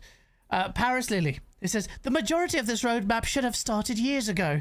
The Fallout 3 and New Vegas remaster should have launched with Season 1 and Season 2 of the show. Yes. Sounds just like him. It's like he's in the podcast with us. Fallout 5, that's exactly how he talks. Fallout 5 just now going to pre-production. Obsidian or another studio should have been well into production of a Fallout spin-off. Well, speak to your good friend Phil Spencer about that, yeah?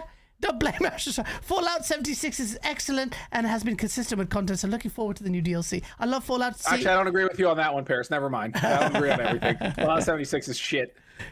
And I liked it. Yeah, I liked this tweet. Bethesda replied, most of what we share today has been in motion for years. We're just traditionally stayed quiet until things are ready to show. Pre-production is a longer road than people often realize, and there are a lot of moving pieces across our games, the TV series, and more. The newer pieces is working more closely with teams like Obsidian and ZOS. Who the fuck is ZOS? ZeniMax Online Studios. You're fucking. Oh yeah, I figured it out. It's exciting to finally talk about what's blah blah blah. Listen, man, they're right. They didn't need to respond to you, by the way, but they did. They were like, actually. So how long does pre-production take? Because it's pre-production for Elder Scrolls 8 years.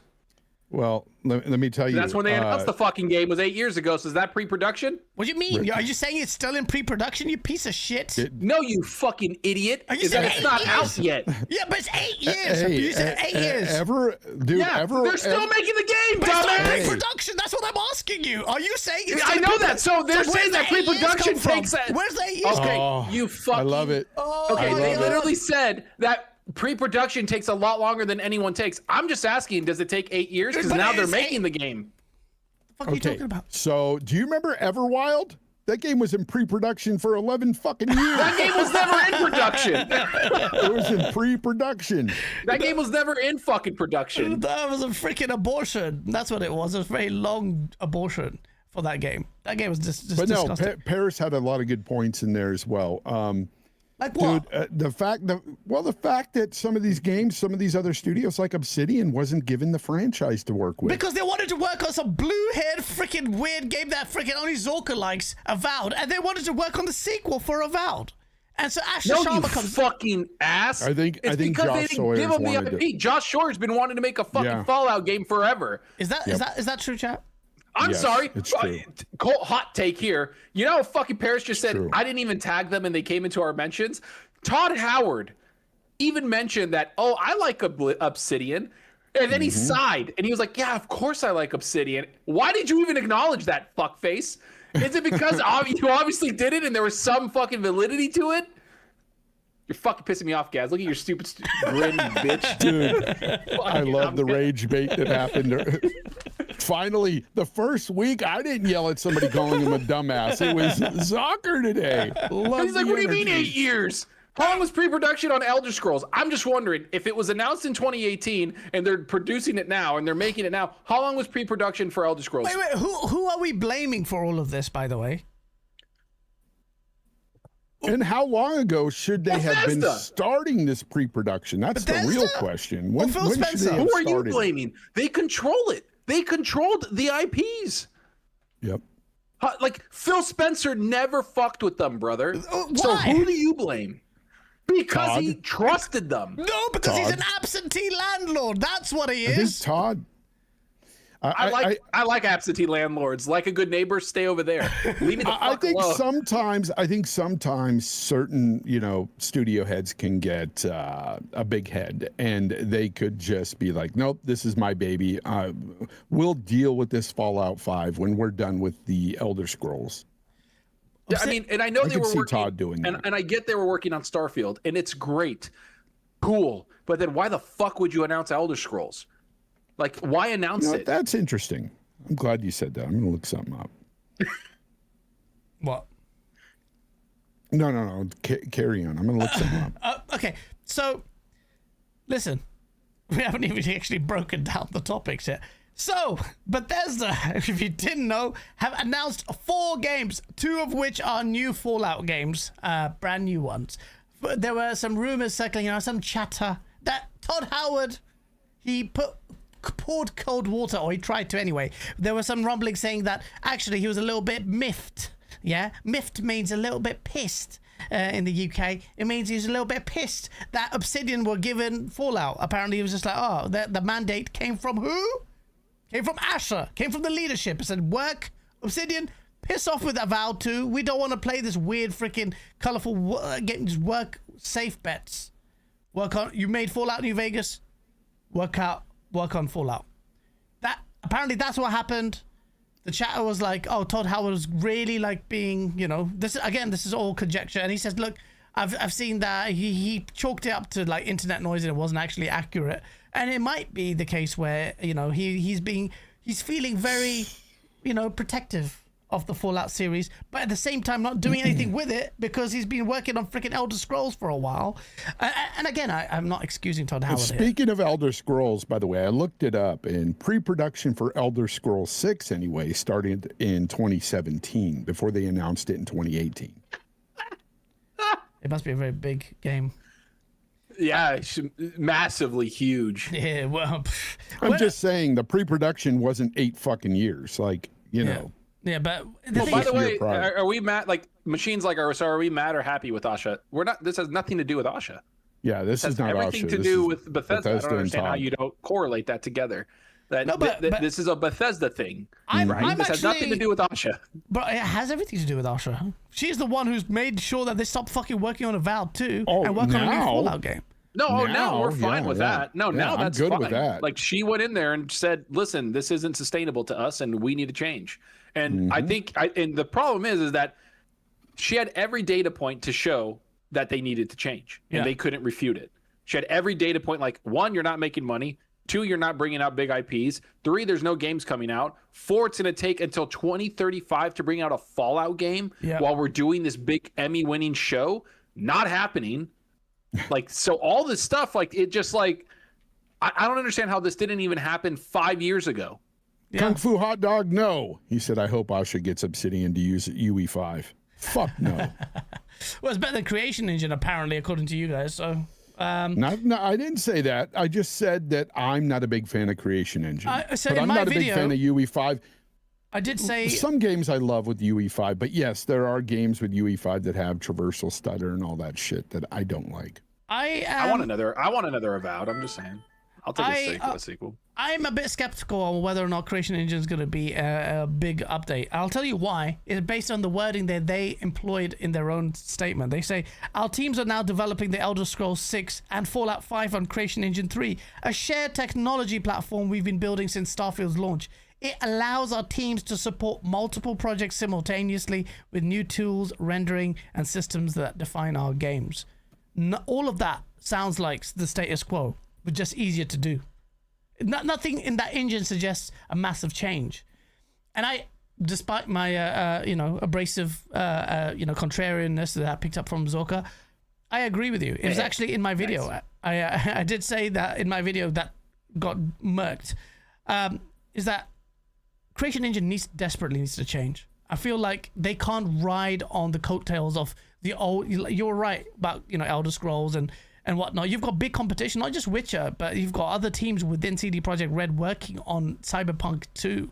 And Cyberpunk's 2.0 upgrade and the first DLC made Starfield look really dated. And I really liked Starfield, but its engine capacity, capabilities compared to that, an engine that Red Tech engine was plagued with issues, and it still looks better than Creation Engine. I don't think it's aged well, and I am, like you, Zorka, questioning just how far they will go. But ultimately, they need to fix up. I can't walk up to an NPC and talk to them, and then it just zooms into their face, and it's like, "Hello, traveler." I'm like, "What the fuck are we doing?" Yeah. This is old. Can you make a scene? Can you direct like a fucking scene around us? Like that's the whole point that Witcher 3 and all these like Cyberpunk have done. It feels like you're in the world and it's not robotic. Yeah. Like, it just comes up to your fucking face, and I'm like, "This is like," and I did it with Oblivion, and I'm like, "Cool, I get this is a remaster. I love Oblivion." But man, can we fucking move forward? Yeah. Can you do something else? Like that's the first thing that was so jarring in Starfield is that it did that, like just fucking in your face. Yeah, and that needs to change. But I don't know if they will change it because people associate that jankness with a Elder Scrolls game or a Bethesda game. What are you talking about? The face thing? Sorry, I had face a phone call and I had to look. Face thing, and just generally also just the way the Creation Engine works. You know the way Creation Engine, like the mechanics of their games too. They kind of have to change that thing where it's like when somebody starts talking to you and it like zooms into them. You know what I'm saying? Yeah. Like it'll go. That's what he's talking about. Direction. Yeah, that's what. That's not even an that's what I engine thought you were thing. talking That's about. just a director. That's like a. Yeah, that's not just an engine. It's dated. It's so dated. Yeah, and they did that all the time in Starfield as well. And it's just I don't know. I don't like it. I'm telling you, bro. By the time this Elder Scrolls comes out, I would assume Larian Studios is bringing out Divinity, and I would assume Witcher 4 is like close by. Those are going to be major competition. Witcher 4. It might be next holiday. Maybe. 2027. They have stiff competition, man, and they're already making the sequel to Cyberpunk. Yeah, it's like there's stiff competition for RPGs, and you do not have because I'm gonna be let's be a little bit real. Like I mentioned, like what big RPGs were like Skyrim, what big RPGs were like Oblivion. Dude, they kind of had a monopoly on that shit. Nobody had like it was. You give them credit for the innovation they had then, but it's like, okay, now you got to innovate again. Now it's like, cool, we're moving forward. Time moves forward. Other studios catch up. Other things learn from you, and then make it better or do some things worse but better. Who knows? Just do something fucking different. So, by the way, it is looking for a possible 2027 release for Witcher 4. No shot. I think it'll be a little bit of 2028. I'll be honest with you. I think it's earliest, plausible. at the earliest. Yeah, it's not what they're people are speculating. Anyways, doesn't matter. But it's close. It's still closer than fucking Elder Scrolls 6. Yeah, I don't know why, because Jason Schreier was saying that it's a lot further afield, Jason like said 2028. He said 2 or more years, bro. And let's see And by what the way, Fable's like. Let's see what Fable's like. That's Dude, an RPG. Cyberpunk looks That's a good point. incredible. Bro, I don't go back on this. I know a lot of people hated, the game when it first dropped because it was like unplayable on the old hardware. Look at this. But I lost a damn, 9-hour this game, save. dude. This fucking game. Dude, on PC, this game is glorious. It is something else. It is something else. And and you guys are right. I'm excited about Fallout. I'm excited about what that represents. But they need to keep up with the times. If they think they can nostalgia bait and run through the status quo with the same shit, they're being for a rude awakening, man. It's not gonna work. It's not gonna work. They can't fuck around with that. They really can't. No matter how much you get the hardcore that really love those games, you just have to evolve. And that's the big low key. Yeah, Low key. I still haven't beaten Cyberpunk. it's a great game. I've played like here and there, but when I lost that 9-hour save when it first came out, it pissed me off so much. And then when I reached out for like a support ticket, they were like, "We have no fix to it." This is during the launch. I was like, "Fuck off." Yeah. I've had like this like jaded thing toward it, and that's why I haven't played High on Life 2. I got into a infinite loading loop before the last boss on High on Life 1. And I can't beat it. And I put a support ticket, and I tried to play it on cloud, PC, Xbox, switching devices. It wouldn't let me get through and like go through that load screen. It would just die every time. And they basically said, "You have to start all over." I'm like, bro, I'm fucking 25 hours in. I'm not doing that. So it's. That's right. Paris is right. Because Witcher 3's expansion's in 2027. So yeah, they'll probably push Witcher 4 to 2020. Well, that's probably when it's going to drop. Well, I mean, they're gonna Witcher 4. There's no shot it's coming out next year because the new DLC is coming out next year. For Yeah, Witcher 3. he's talking about. Yeah, that's what he's talking about. Is that what he said? Yeah. And as far as Divinity from Larian might be in early access next year. So. And also, Larian does that with their games. They do the early access thing. I played Baldur's Gate in early access. Also, I don't think they need to release Elder Scrolls next year, well, Xbox anyway, because they've got a big RPG with Fable coming out next year. So look at those graphics, man. Well, I want to see what Fable can do, right? Because that's another game that's coming out that is an open world RPG. It's an open world RPG, right? They called Fable an open world RPG. Yes, it is. They? It is. Okay, I'm just making sure. And there you go. We'll see what that one looks like, because I didn't have a lot of faith in it. I thought the combat looked a little weird, but they did a 30-minute like gameplay, kind of walking around, showing you the world.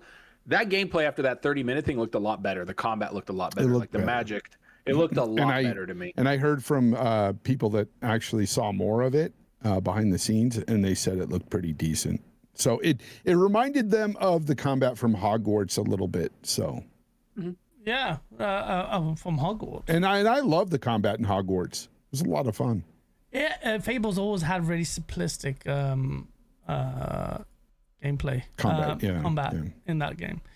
So that's my biggest concern about it, is whether or not the gameplay holds up. The game looks beautiful though. That engine is incredible. So they've done bits with it. They're going UE though. They're going UE5. Oh, you mean CD Projekt Red? Yes, they are. Yeah, they're going away from their tech. Yeah, and despite me being a big fan of UE5, I will say that, look, and I keep saying it, I am obviously more of a fan of bespoke engines, despite the fact that it's become clearly they can't do that. It's not manageable to devote millions on game dev engines to make bespoke engines. But the fact that Cyberpunk looks so good on my PC, because it's a custom engine with the mods and stuff, it is beautiful with path tracing. And so you will lose a bit of that individuality with it. So it's sad that a big studio like that, but look what happened to them. There's no wonder they're shit scared. And the fact that Halo is going on with it as well, you're starting to, but you know what? It does show how malleable that engine is as well. You got a diverse set of games on it. But I do agree with that dangers of homogenization, relying overly on Unreal Engine 5. But you know, Creation Engine, one way or the other, has to evolve. And you know, these are great, exciting things. Starfield is still getting supported. They've announced it, and expansion next year, I think they said. Yeah, expansion next year. The sad thing is, I made a video on Starborn. Yeah. The thing is, they just don't. I feel like they just don't have the ambition to take Starfield where I think they needs to. I made a video on it, and I just don't think they have that. And now they'll have more of their crew and their team dedicated towards getting Elder Scrolls out. And then maybe whatever the fuck pre-production means for. I don't have any faith because it's like one of the big decisions they did. You can't reverse it. They have like no aliens. Yeah. They have no other races. I mean, they could do that in DLC. Like that. Like I was expecting I was expecting like fucking Mass Effect shit almost. Like I was like, man, haven't had a game like this in a while. And now I'm looking towards, and I don't even trust them at all because of what happened with fucking Veilguard. Dragon Age, which they just killed one of my favorite franchises. Now I don't have any faith in Mass Effect's new game that's being built by EA. The only thing I have somewhat hopefulness in EA is the new Jedi game that's coming out, the third one, because I think that but you know, Respawn did a good job, and so I don't know. It's too late for aliens now. Like it's just they can't. Tegan just said the same fucking thing. Too late for aliens now. Vincent Pella passing away makes me lose a lot of confidence in a lot of the games that he's working on in terms of because that's how good he was. He was so good. So I'm a bit. What I hated about because I liked Starfield. I had fun with it, but I didn't like the fact that it was like a lot of procedural worlds instead of just handcrafted, really nice worlds that you can explore and stuff. And when you went to one world, it's like you experience them all. Like it's the same shit everywhere. It's like you go to one place and you walk around for a while, find one little outpost or a cave, and rinse and repeat on every fucking planet. And I'm unapologetically, didn't care for that. I do not like Starfield at all. I played it I tried so many times to get back into it. But if they, and I do not like it. I bought the fucking special. You can see it there. There's the box. Yeah. I have it right there. The one with the watch and everything. I was so hyped for it because I love Bethesda. Yeah, I was hyped too. And I will never forget this. Gaz was playing it, and I didn't play it yet. And I was like, Gaz, is it as good as it? And he went meh. And he was like, it's cool, but it's not like what we thought it could be revolutionary. And I remember that was years ago. And I was like, what do you mean? Like, it looks so epic. And then I played it and I was like, oh, Jesus. Meh. Like, it just doesn't do anything for me. I don't think I said meh, but it really fell short of the, game of the gen contender thing. Remember I'm telling you, if they would have just had like 10 handcrafted worlds, it would have been way better than what they you're have now. Absolutely spot on. I did like some of the, the procedural generation, the quality of some of it was really good. But then if you spend any kind of time on it, it becomes rote. Then it's like, oh shit, it's the same routines. Oh, the same NPC is in the same place. You go to the same abandoned space station, you dock in, and it's the same thing. Like, nah, surely not. And it was. And Shattered Space wasn't all that. Plus the load screens made me like just want to. And then I didn't like a lot of the characters, like just the zoom in face thing again. I'm like, oh, the NPCs look terrible. Done. But then DLSS 5 will save the day because that looks amazing on DLSS 5. Actually, in terms of looks, at least they look nice. But Starfield has so much scope and so much room for improvement. But I don't think they'll have the appetite to even take it to that level. I don't even. And it felt a little janky. I never liked the shooting in like Fallout 4, and it's just the same shooting from Fallout 4. I don't like it. It doesn't feel good. Like, if they legitimately, like, one of the best open worlds with shooting is Rage 2. Rage 2 shooting's fucking awesome. That's an underrated game. That's an underrated game. Yeah, and that was made by Bethesda or whatever, ZeniMax. And I'm like, make another one of those. That game was so fucking great. We've got a super chat here from Perfect Image. He goes, Matt Booty didn't have no say in all of these layoffs. All caps, he said that. Matt Booty had to say. Matt Booty, I don't even know what Booty does. But Booty, good old Booty. That was Avalanche Studios that made Rage Avalanche, 2. yeah, Avalanche Studios. No, they made they made the car section. There was a collaboration with who the fuck? I think because Avalanche Studios, it says they developed that game along with they were the ones that made Mad Max too. I love Mad Max. Mad Max was fucking dope. Yeah, it's software. It's software, and then co-developed with Avalanche Studios. With Avalanche, okay. Yep. Yeah, both great studios. So. Yep. I knew. I was like, it was id. I was like, I remember id specifically because it was on the Bethesda show. I bought that because I played that on console years ago, and then when I got my PC, I bought it again on PC. It was real cheap, and man, that game is so good. I wonder what happened to Avalanche. Like, they haven't done shit. Like, after Mad Max was awesome. They were supposed to do that game with Contraband, and then they got fucking stuffed. And what's Avalanche Studio? Avalanche. Are they still around? I don't even know if they are around anymore. I don't know, man. They were going to make a Mad Max 2 at one point, and then it got canceled. That would have been. I need to complete that, by the way. I went quite far into that. So what they're doing, Avalanche was previously developing Contraband, but I think that officially paused development on the project. Xbox and Microsoft did. And then Avalanche Studios are currently developing an unannounced AAA open world multiplayer game, which is reportedly shifting to Unreal Engine currently. They are also continuing to support ongoing live service titles that they've worked on with other studios. Wow. Support studio. Apparently there's two different Avalanche Studios, says NC630. Yeah, there is two different ones. There is two different ones. I'm reading the one that made Mad Max. Yeah. That sucks. I like them. Did you read my member chat? Oh, shit. I didn't. Fuck. Guys, you're a piece of shit, dude. Yeah, you're a piece of crap. Yeah, Zoka Fons, you funking rock. Oh, I thought that meant something else. Asher has a big opportunity to win back gamers by making an optional disk drive for back compat. Let her cook! Do you think it's going to happen? Do you actually think it's going to happen, though? Do you think? No. I think that they are going to go full steam ahead to follow suit that Sony's doing. And because I think this is the play for all of them. They want digital. They want more control, more monies.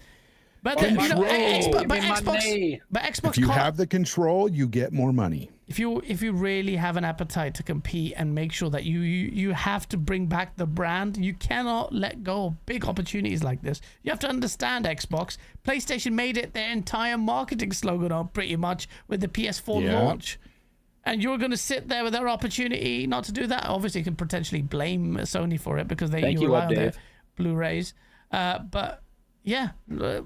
You can't say no. You have to take advantage of any advantage to leverage your brand. But I don't know what you're going to do with your Helix anyway, because that's going to be a whole different situation. By the way, Matt Booty got some friends this today or thereabouts. We've got Matt Booty's statement basically saying, well, Games Radar said this. Xbox's return to console exclusivity isn't a temporary pivot. It's a permanent strategy. After speaking with senior leaders across the company, one message came through loud and clear. Xbox believes it cannot grow a hardware platform without games you can play elsewhere. You can't play elsewhere. Matt Booty says there has to be a reason for people to buy an Xbox. Wow, what a revelatory thing. I wonder who would have had the insight to have said these kind of incredibly just profound and just out there divergent views, man. You must have been a savant to come up with this incredible strategy that everyone else is following suit with.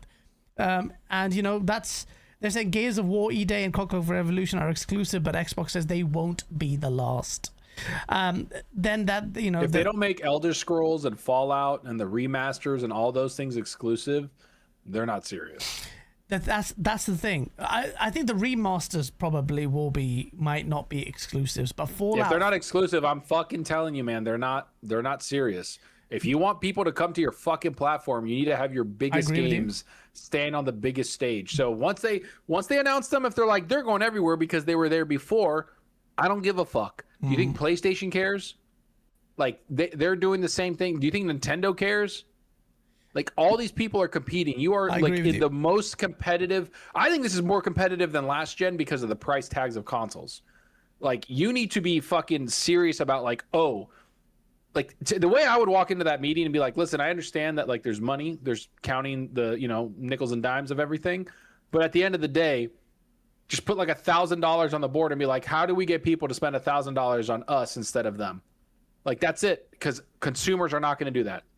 But the thing is, they got a wishy-washy kind of resolve here, because they said the Xbox execs also told fans not to be overly fixating on single-player games becoming console exclusives because it's not carved in stone.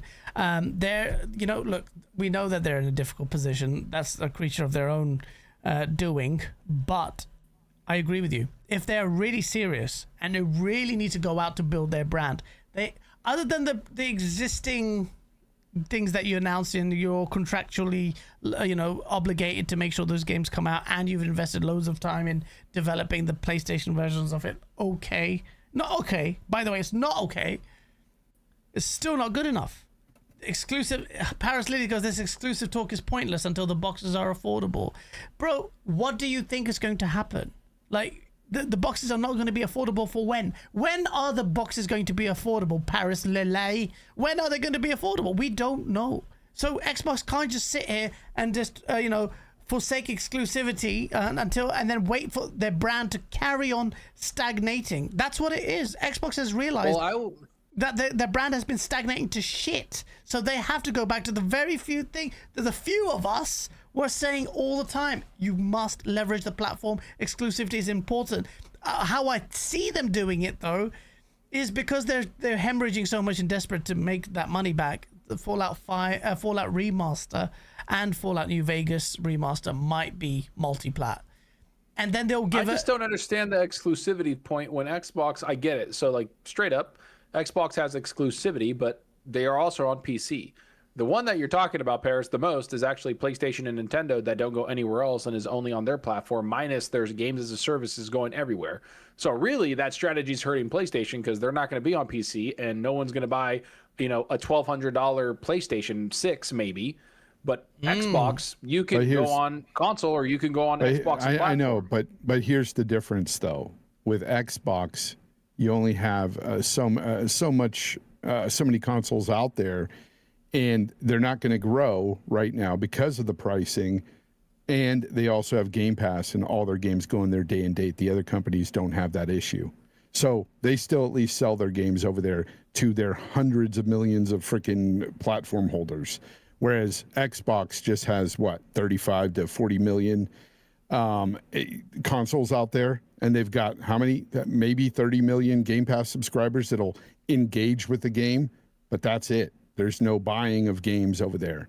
So there's that difference. And that's a pretty stark difference. I mean, I think the stark difference is that this whole generation and all of last generation, PlayStation dominated because of the games they brought out. The prices were right. Xbox went away. Xbox didn't support their platform forever. That's the stark difference to me. I know, but now I think what Paris is getting at now, they're kind of stuck because the consoles are too expensive. Like, who's buying consoles? Like they're kind of stuck regardless of the exclusivity thing. Yeah, I don't think the Xbox is the buying. We've gone through this like 1,000 times. So if they're not selling to other consoles out there to people that own one right now, they're losing money. That's what I'm getting at. So your solution is to like basically, because you brought up Game Pass again, your solution is to gut Game Pass, get rid of day and date, and then have people pay more money for each game that comes out, even though you're saying that it's hard to do that when the platform is expensive, so the hardware is expensive. Yeah, see, and I'm not saying to cut it, but I'm saying that's the difference, though. The difference is they're not selling their games to even their own platform holders. The other companies are. Yeah, I mean, certain games are selling. Yeah. No, I think Fonz is right though. Game Pass is a challenge because they lose out on sales because of Game Pass exists. I'm sure they get Game Pass money and things like that. But if you're relying on the exclusivity strategy because of Xbox's own doing and negligence in supporting the platform, it makes it very difficult at an unfortunate time. Paris Lily is also correct. Like, no one's going to be able to afford these consoles. Yeah. And more people are more committed to the platform that they own. And the PlayStation, again, gets to take advantage of the fact that, you know, they've got nearly 100 million because you guys, consoles. you guys who like Zucker, who advocates for Game Pass, your defense is that, you know, if you grow the platform, you can grow Game Pass with it. Well, if you can't grow the platform because nobody can afford the platform, then Game Pass doesn't grow. So, and I don't think Game Pass is growing anywhere near how quickly Xbox wanted to. So it is a challenge. It's not. However, Xbox is caught between a rock and a hard place. Having done this wide approach, having failed with its delivery at the start of the this entire generation, for its big IPs and loads of failures, we don't have to go do a history lesson. But because of that, Xbox is now stuck because Xbox has to build its brand somehow, and exclusivity is a big way forward. And now they're like, well, we also need to make sales and we also need to, communicate it. I can see the way they need to do it. That it needs them firing on all cylinders. It needs all their big. I think that the problem with this fucking whole situation is that we're talking about Game Pass not growing.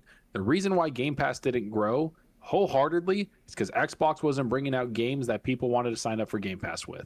When it was getting third-party games and everything, the big turn of event that people ignore consistently is when Starfield came out and it didn't do what it needed to do. It did not put people in Game Pass. It didn't sell as well as people thought. That was the big one that Phil Spencer...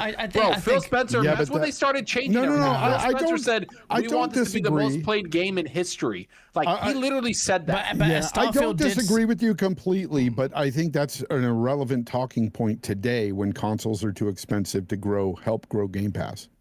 Okay, I mean, I understand. They need the numbers. They need the numbers, and they can't. But then what your thing is, like, you need the numbers to sell. But if games are expensive in general, no, my thing is you need the numbers to sell Game Pass, even to grow Game Pass. I know that. So then are you an That's advocate since we can't get the console? You're on Paris' side that we shouldn't have exclusives because people aren't going to. I'm on Paris' side. I'm on Paris' side in that the consoles need to be delayed. The future consoles. Oh, no, that's fine. I understand that. And they need to try to get these consoles that we have now cheaper.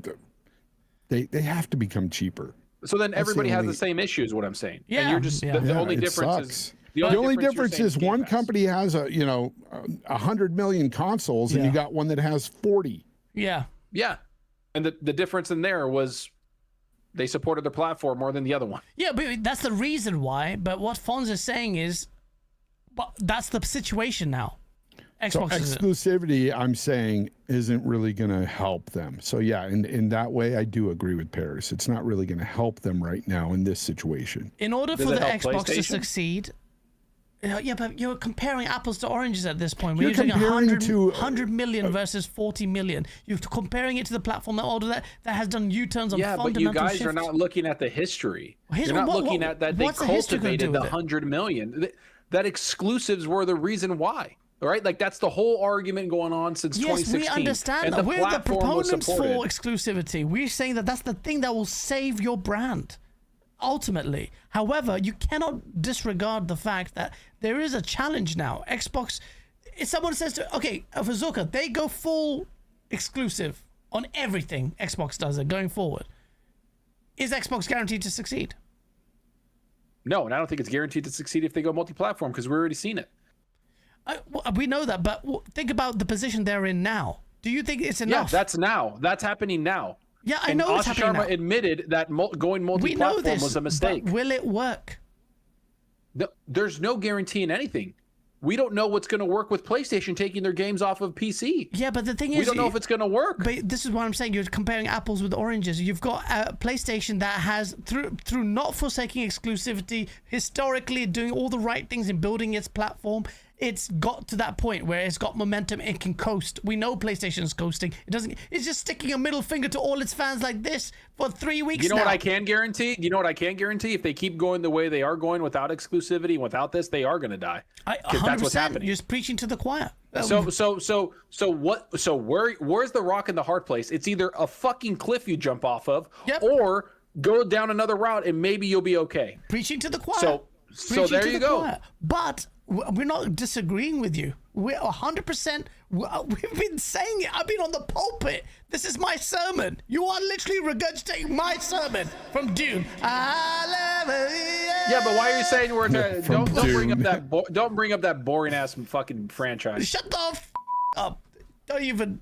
No Dune slander. So today. bad. You put the trailer out and you were like, "Look at this! It's so amazing!" It's fucking oh incredible. my god! I just watched a fucking grain of sand fall down the hill. This is stupid. Oh my god! It's gonna be the best movie this year. But anyway. No, it's not. Yes, it is. Yes, it is. Is it this year? Yes.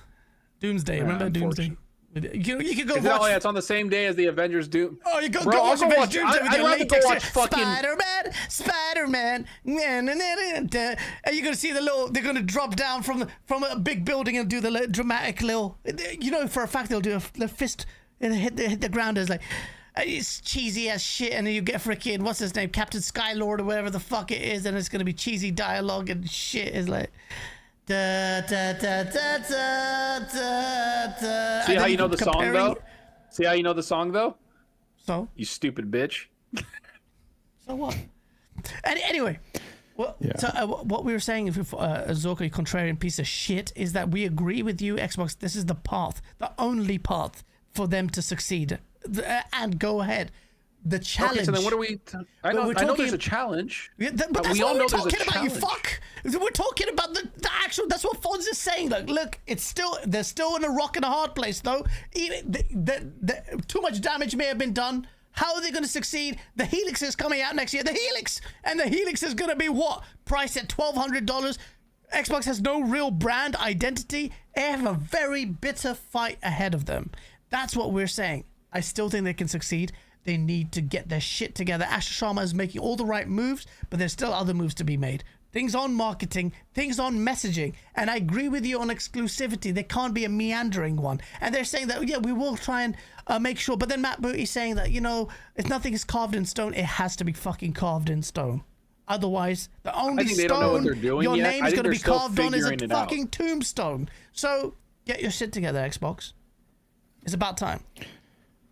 Gaz watched Chernobyl. I've just started Sopranos. I've just started Sopranos as well today. Oh, Chernobyl. Isn't that an old show? yeah. Chernobyl. Oh, bro. It's Yeah, I like a watched couple it. years old. Yeah, I watched it. It was a really good show. Chernobyl's like one of the greatest miniseries I've ever seen in my fucking life. Yes, it is incredible. good. I watched it this week, and I pretty much I'm binged surprised it. you liked it. You don't really know good like film, and you don't understand.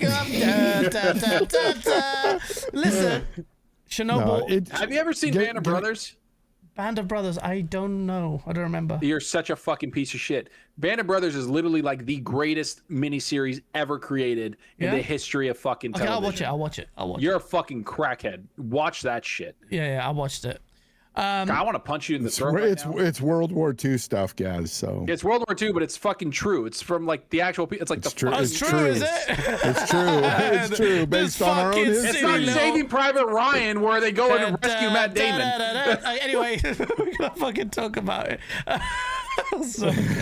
And you've never seen Sopranos, you fucking gabagool, I am you watching fucking it. I'm asshole. watching it now. I'm watching it now. It's beautiful. Sopranos is one of the greatest. Yeah. I didn't is. like how it ended, though. You're talking about film. It's like- You're talking about I film won't and say shows with me? anything, but I just thought it was very anticlimactic. Okay. Yeah, I've heard that a lot about the ending, but I'm enjoying the journey. I think it's an incredible bit of TV. But Chernobyl was crazy, man. 5 episodes. WW2 is boring. How is World War II boring? Have you seen Breaking Bad? Of course, I've fucking seen Breaking Bad. Have you seen Better Call Saul? The show, the spinoff. Asking a lawyer if you've seen Better Call Saul. Better Call Saul is is better than Breaking Bad. One of the best bits of TV ever made. It's that good, Better Call Saul. Better Call Saul is amazing. But with Chernobyl, if you guys haven't seen it, it's mandatory watching. I get it, maybe a little bit of US propaganda in there by the KGB, blah, blah, blah, but it's amazing. It made me question, why the fuck do we even need nuclear power like this? It's insane.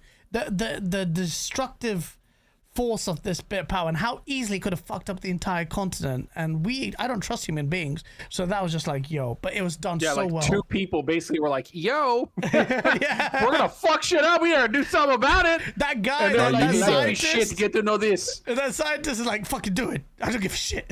He reminds me of Pierre Hintze. That guy.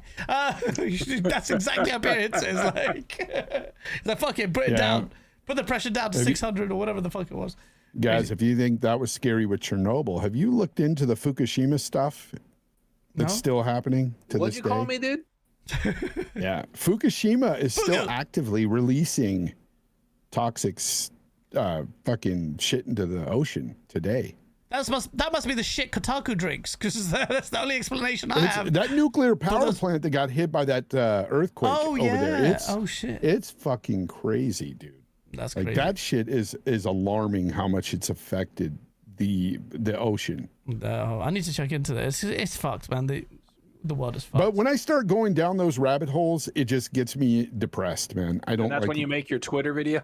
No, that's where I made my video yesterday when I read the tweet. Hey, man, no matter what you did, at least it wasn't as bad as Kotaku's article, man. Because Kotaku article goes, "This feels gross." When Xbox is dangling its cheese. So it's dangling its keys in front of you. Like, what are you supposed to do? What are you supposed to do? Explain this situation to me. This woman, Catherine Zeta-Jones, Rebecca Valentine. Catherine Zeta-Jones? Wait, hold up. Did you just give her a gender? You can't do that. Does it say her pronouns, sir? It does't. This feels gross by Rebecca Valentine. So we will refer her to as they. We'll refer to that person as they. Multi-award-winning senior writer for Kotaku. She's worked at IGN, GameIndustry.biz with freaking Christopher Drake and PC. Oh my god! Generally, anyone. She spends her hours playing WoW, Nintendo, and anything dubbed a sicko game. What's a sicko game? When I said that thing about the game conferences and what is a sicko game? What is a sicko game? What is you? Look, I shouldn't be toxic. I'm being toxic right now. Maybe you shouldn't look it up. It might give you a virus, bro. Rebecca Valentine Kotaku. I spelled everything. Kotaku. I want to see what she looks like. It shouldn't be. I'm being toxic. Fuck it. Should do it. Oh, she's dressed up like Dennis the Menace for some reason. Sicko games refer to games where both like it's like so unconventional and poorly played and chaotic that it becomes entertaining for people. Of course, a fucking Kotaku beer person loves that. Bro, Jesus. You should read this. Bro, I couldn't believe it. I couldn't believe the shit I was reading. Basically, if you read it, it's just crying about the layoffs. And that's all it does. It was a long month of entirely earned, god-awful press for Xbox, one during which you'd think the company might have something to say for itself, but it did. It kept saying stuff for itself, unlike Sony.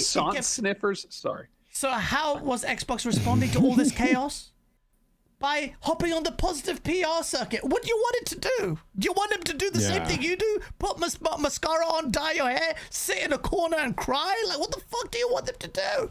Like, what do you want them to do? And then she goes into Entertainment Weekly, where they published a gushing piece about Asha Sharma and how, she said it was a fairly dismissive statement from Asha Sharma. And then she goes, technology companies are going through this, entertainment companies going through the chip shortage, and then certainly the gaming community is not immune to it. That's a statement of fact. That's a fact. That's what we're going. The entire industry is going through this. So what the fuck are you crying about? Oh, and certainly, and characterizing her as direct and matter of fact about the issues ahead. Do you have a counter to that? Because that's what you've done. You just said that. She is direct. She is matter of fact. Asha Sharma literally goes up and tells you our business is fucked. We're not in a healthy space. Already saying that. Who says that? Oh, we have fucking... She really did, bro. She's like, we're fucking dying, bro. Get your shit together, Todd. And we're 14 layers of management. Or we're losing 65 cents to the dollar. What the fuck? That's as direct as it comes. And also, the biggest thing is they got rid of dead weight. They got rid of a lot of dead weight there. Unfortunately, that's just what happens in businesses. If you're not making the money, they get rid of you. And look, And this is what happens. It's These people, fucking crazy. award-winning what? Do you even have a journalist degree? Look at that sparkly, jangling games. Watch the big IP. We're doing things that are so popular and good. You don't need to worry about the thousands of lives being upended by rich people's poor decision-making. The games are good. That's all that matters. Yeah, that's all that fucking matters, man. That's all that matters. We're gamers. You don't want to sit on your soapbox and cry and give... Not in this entire bullshit article with your fucking little violin did you offer one single solution to anything. Did you offer an alternative? You give us the fucking great ideas, Rebecca, whatever your name, Valentine. Go on, tell us what is your solution to this. Yeah, The at games least are not Greg selling. Miller gave you solutions. They weren't good, but he gave you some. Let them make what they want. We did. It failed. What do you want from us, bud? Bullshit. Fucking hell. Is this what I'm God saying? damn, bro. It's like a fucking what do you call it? Like the cave, the insanity cave. Everybody's just sitting there in this like fucking expecting the same thing. Like, I'm sorry, man. Like, some people need to be reined in. Yeah, I don't care anymore. I don't Kotaku care. has a reputation of just being a bullshit rag, but at the same time, I thought, let me just give it the I don't benefit read of the Kotaku. doubt and read this award-winning person's thing, and it's just the same shit. And I get it. Emotions are high, and you want to care about the human cost. I get it. But what about it? Well, do you have any alternative to add? You're just so what are you suggesting? They shouldn't have put their roadmap up? They should have a 6-month vigil and be silent out of respect for everyone. La la, because that's going to really inspire confidence. They're running a business. They need to go ahead and get people hyped and tell people what's coming. The whole disclosure should not be provided. People are idiots, man. I swear to God, the gaming space is full of these guys, and you're telling me that these guys Look, and this is just part of what I've recently. This is not a games industry person. This is this is a journalist. Yeah, I just They're not making recently. games. yeah.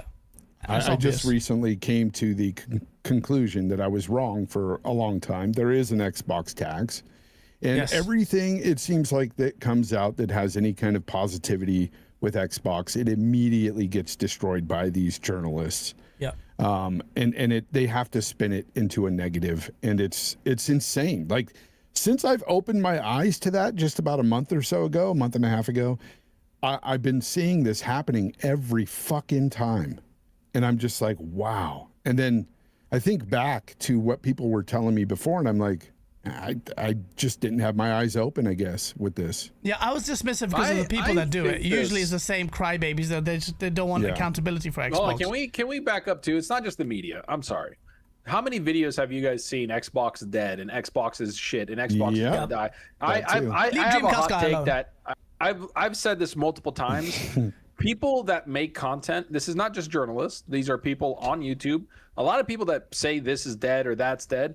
They don't want Xbox to actually die. They want Xbox to be good enough where they can bring them down again because they want content and they want clicks. That's the Xbox tax. They want them to bring out decent games and then fuck up again and be like, cool, this is what we're doing. They don't actually want Xbox to do good continuously because then they have no content to make and all this hyperbolic horse shit. And that's all this is just people looking for clicks and attention to get views and to make money off of the backs of Xbox. That's what's happening. I mean, who was the person that said that people on YouTube make more money than our games did? Satya Nadella. Yeah, Satya is basically like people on YouTube are making more money from Xbox than we are making money on Xbox. And it's like, that's fucked. And it's the reason why it's because everybody just wants to have that Xbox tax and rip it off, get their pound of flesh off of Xbox and be like, go heal up now and do something cool. And then we'll bring you right back down. I thought he was talking about Colt Eastwood and his bullshit fucking titles. Let me read the super chats. We got Nariko, Band of Brothers, and Pacific. I got on Blu-ray. I need to get a Blu-ray player, by the way. Alvin. You don't have one? You have a Series X, you dumb bitch. Yeah, no, a proper one. A proper one. Chat. Tell this freaking peon. There is a difference. Yes.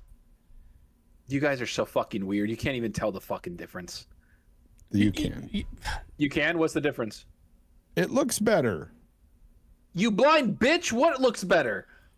The video. Chat. What are you talking about? Are There's you better listening to Blu-ray players, and they also have better sound and everything that you can hook up to with your stereo system.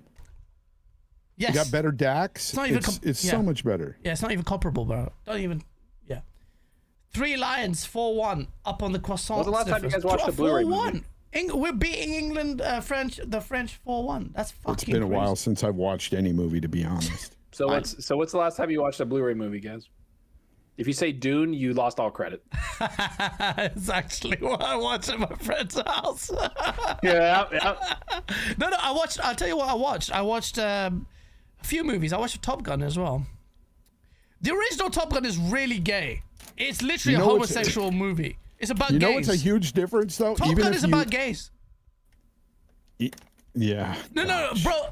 Chat. I'm not being homophobic. I'm just Did telling Quentin you. Tarantino say that? Jesus. Did he say that? Bro, it's a fact. Go watch Top Gun now, bro. It's naked men staring at each other bare, naked, sweaty, and it's so gay. The only woman in that game looks like she's a transvestite. I think it's literally a gay. It's got gay undertones. I'm not joking. Go watch it. But Top Gun Maverick is really good. Not that because I'm not being homophobic. Remember how Gaz says he judges a game or any form of media for how fast it could get him an erection? That's why he loves Top Gun. Top Gun Maverick. Top Gun Maverick's fucking dope. It is really good. It was actually really I good. didn't watch it. Didn't watch it. Didn't enjoy it. It's really good. 4-2 to England. Nice. Quentin Quentin made that gay joke in a movie. Law. It is. I was gonna say something that was really gay. I said, let's sit down together and watch Top Gun and decide if it's gay. That made it sound like we were just sitting down together to watch gay porn. That would have been really gay. Oh my gosh! Yeah, let's sit down and watch it together. What are we talking about? I think we've covered everything, man. Even Top Gun. Yeah, we have. Yep. What else? It's an uphill battle for all these freaking console manufacturers.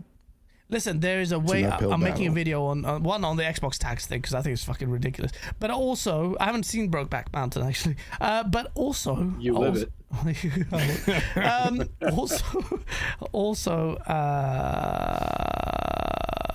My gosh, So stupid. We're so fucking dumb. I love it though. Every week, it's We're fun. so fucking immature. Like I sometimes sit there. I'm like, God, I feel like we're in middle school still. Like we're immature as fuck, bro. Yeah, we Like, are it's not just you. Like you guys are my homies. It's my other group of homies. Like we're just immature fucking assholes. It just is what it. I just wish these guys could have heard some of the insults you guys threw at me yesterday. No, It was so. It was so funny. It was so fucking bad. When I went back, I laughed my ass off. Not at first. At first, I was like, it kind of stung. I was like, holy shit, god damn. Oh, really that means you fucking got me a little up. sensitive, didn't you? No. You shouldn't work with And Pierre. Then I went back to it and I go, Can't play. oh my god, this shit is hilarious.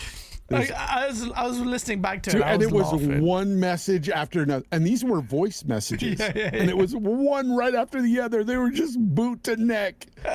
You stupid mother! Oh, dude, it was just. You can only do that if you're really close bad. with your boys and you genuinely care. And it came from a position of caring. It pissed me off. His video actually physically pissed me off. I was so pissed I wasted my hype because we hype each other, support each other. We did. right? I wasted my Yeah, hype too, and I yeah. told him, "You piece of shit."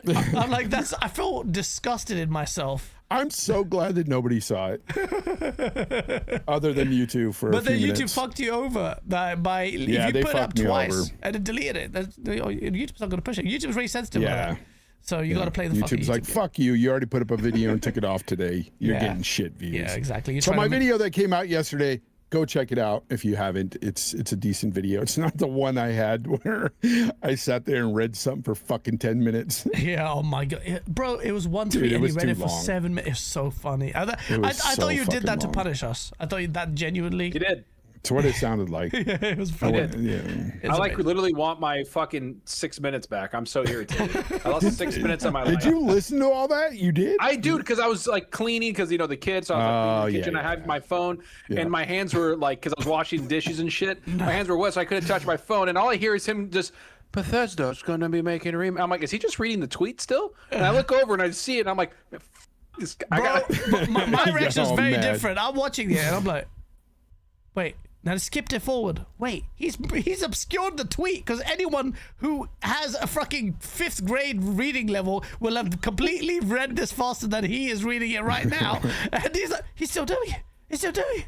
And then the timestamp says, my thoughts or whatever. I'm like, you prick. The whole video should be your thoughts. That's why we tune in to listen to your fucking thoughts. And who said that to me? It was bad. You did. You told me that instead of making my Dune edits and going, just fucking put your video out there. Do your thoughts. Dune edits, bro. Just make more Dune edits. Don't listen to me. Have a sandworm swallowing a fucking Series X over and over. That took a lot of iterations. Put that out. But a lot of credits to get that one. Right. Not worth it. Yeah. But yeah. No, shitty ass Dune worm. No one cares. I care. Chat. Xbox is not dead, or it might be. We don't know yet. But ultimately, one thing I've realized is you cannot trust the media. Listen, I'm Insider Gaming. There are a lot of ponies there as well. But I will tell you right now, you cannot. Somebody shut the fuck up, Alex. Stop the AI bullshit and fix your camera. Oh my God, Alex. By the way. Hey, fucking Alex, I like watching your streams. You called me out to play some Counter-Strike. Let's go, brother. I'm not even fucking trolling you. Yeah, I thought you were ranked, like high rank on that. Don't worry about it. Don't tell him what I am. Oh, okay. Let's play some Counter-Strike. Let's have some fun, Alex. I played Halo with Oh Alex. shit, this is something. Yeah. I played Halo with Alex. See this. Alex I want this streamed, and I want to see this 1v1. My money's on Zorka. 1v1. You gotta do Zorka. I'm sorry, you Alex. gotta do Premiere. My money's on Zorka. It is. That's because he carried you in Apex. No, it's because I played Alex on Halo. I swear to God, don't even fucking mention it. I'm like, Gaz, and our teammate who's a rando is like, hey, over here. Bullshit. You fucking blind Stevie Wonder bitch. Bullshit. You couldn't hit the broadside of a barn, bro. If you're not global, don't talk to me, says Alex. Don't even. Alex. We'll My money's still on out. Zorka. My money's on Zorka. That's two pieces. We'll figure it out, brother. We will do it. Alex, I got like legitimately over 5,000 kills on a fucking P90, dude. That's how much I just am bored and I'm killing shit. My friends fucking hate me because I just like will drop like 3,000 damage and 30 kills in a ranked game, in a Premier game, and just like, okay. I need to get back on. I love playing shooters, brother. Honestly, we should play together and just rank up together if you're down. My cousins and everybody I play with is so shit. I'm literally just like, I play with them because I love them. They're so bad. US servers and latency is gonna fuck everything though. It's kind of what you said about Gaz when you played Apex with him. You were like, bro, man. me and the rando were popping off, and then at the end of the game, Gaz had like 94 damage, and me and the rando had like 3,000. No, don't even fucking go there. Let's go back. 94. Let's go back. Let's turn it back. Let's go back. Let's turn it back. What's next is a noob? I'm not joking, Alex. Let's fucking do it. I'll rank up with you, brother. You'll see. 1v1. I want to see that. I don't touch each other up in duos. I want to see you two fight each other. That's what I want to see. Bro, if he's good, I'm just a psychopath when I play. I'm fucking quick. I haven't played. Yeah, I need to jump back. I just do Premiere a lot, though. Yeah. All right, chat. All right, we're about to head out there in the wild world. We're getting new videos. Like, turning on the camera, just talking about shit. And now, Alex, you'll be happy. And I also got this camera to do other shit as well. So, let's do it. Gents, where are we doing? Fonz, tell the people. What's next? Content, What's next? Well, I put out a video yesterday. It failed hard, but you can check that out. Usually I do videos every Mondays and Thursdays, but if big news pops off, I'll put out a video that day, which it did. And of course, I'm putting out like shorts every day and stuff, trying to push the channel and get into that algorithm, but we'll see. Anyways, I've got Games Talk Live on Tuesday with Hargeet Chinese, so check that out. Yep. And again, we'll be here next Saturday, and we'll get into the fuckery again. Absolutely. Be a lot of fun. I'm looking forward to it. Zorka, instead of chatting up Onos Alex in the chat, tell the people what's in store. I'm trying to look for ranked people to play with, bro. I love my friends, but holy shit, my cousin's blind. I swear to God. And then he shoots me half the time because he gets irritated because I yell at him. Sorry. Malaka. Bro, I'm not joking. Zalker87, the channel? Hopefully, if you don't, go check it out. Make daily videos almost. I have a shit ton of content. I'm just covering everything in the games industry. Every Friday I do a solo stream, just talking to everybody, having a good time. Yesterday I died. My energy, like, I didn't get a lot of sleep. And at the 2-hour mark, I was like, this isn't a good show anymore. I got to go. You just got sometimes you got to walk away. Yeah, so 100%. do that. And I'm going to try to bring out more content on maybe the weekends. I want to do like some long form shit. I'm just having fun making content, man. I just like talking games. I like talking bullshit, the social media stuff, all of it. I just have a good time. So check it out, man. It's all my opinions too. I don't read tweets for 17 minutes. I sit there and I give bullshit. So yeah. Yeah, definitely check out the gents. It's linked in the description below. I'm sure you've already subscribed. As for me, we're finally in the content race. Finally, again. Turning on the camera. Sure about that? I released a video 2 days ago. It's not bad. It was all right. But I was supposed to have another video today, but I fucked it up. But I've managed to sort it out. You and technical shit, bro. Bro, the voice shit. It was long. It was long. But Alex is right about you. About what? About your technical prowess. Oh, 100%. He's right. I used to defend Gaz a little bit. My ADHD is my problem. It is my ADHD. That's what it is. It's not. I'm old as fuck, but I've learned so much since I've been on PC. Yeah, PC is the one. Fonz actually learns. I like it. Yeah. He asks the right questions. That's when I know he's researching before he comes to me. Or he goes to Hargeet. I know. He knows his stuff. Gaz has VPNs up all the time and fucks up his stream because he's stupid. I'm channeling through Mumbai, bro.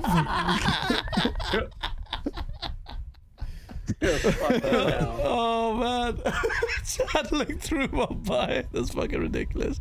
So they got no fucking internet out there, do they? Mumbai? The fuck? Shout out to your brothers out there. Shout out to my Indian brothers for sure. Yeah, the street food. But yeah, do check, like and subscribe and all that shit. Got another video coming out tomorrow, and as for the patrons, I don't know why you're still patron to me, but that's changing now. I patron. Why? I made a video, released it on Patreon yesterday, exclusive once a week video just for patrons because you guys are brilliant. I don't know why you're supporting me, but now for all this time you supported me, I have to make it up to you. So I've got a video a week explaining. Well, I made a video out on Patreon. I also explained that you'll have feature videos once a month or twice a month where I do the hard edits that I like. You may not like it. Alex may not like the AI on the ship. I love that stuff. And some other stuff. Really, we'll just wait and see. But I'm enjoying making content again. Just turning the camera on and just having a laugh. I feel like obviously YouTube only really primarily cares about consistency. So it's something I've always struggled with because I felt like I needed to do the hard edits. But yeah, anyway, that's my shit. I will put the timestamps up shortly. It's a fucking mess, by the way. The timestamps are all over. I need to take a fucking piss, brother. We need to hustle this up. I'm about to straight up take out my monitor in a minute. And before we do go ahead, I want to talk to you briefly for about 5 minutes about what Dune means to me and the great world. You know what? I can hold it. I'm going. Here, hold it. You would definitely hold my. Anyway. It's tiny. It's not much to hold. But it's wholesome. Please like, share, and subscribe, and all that shit. And we will see you next week. Peace. Later, chat. Yes, sir.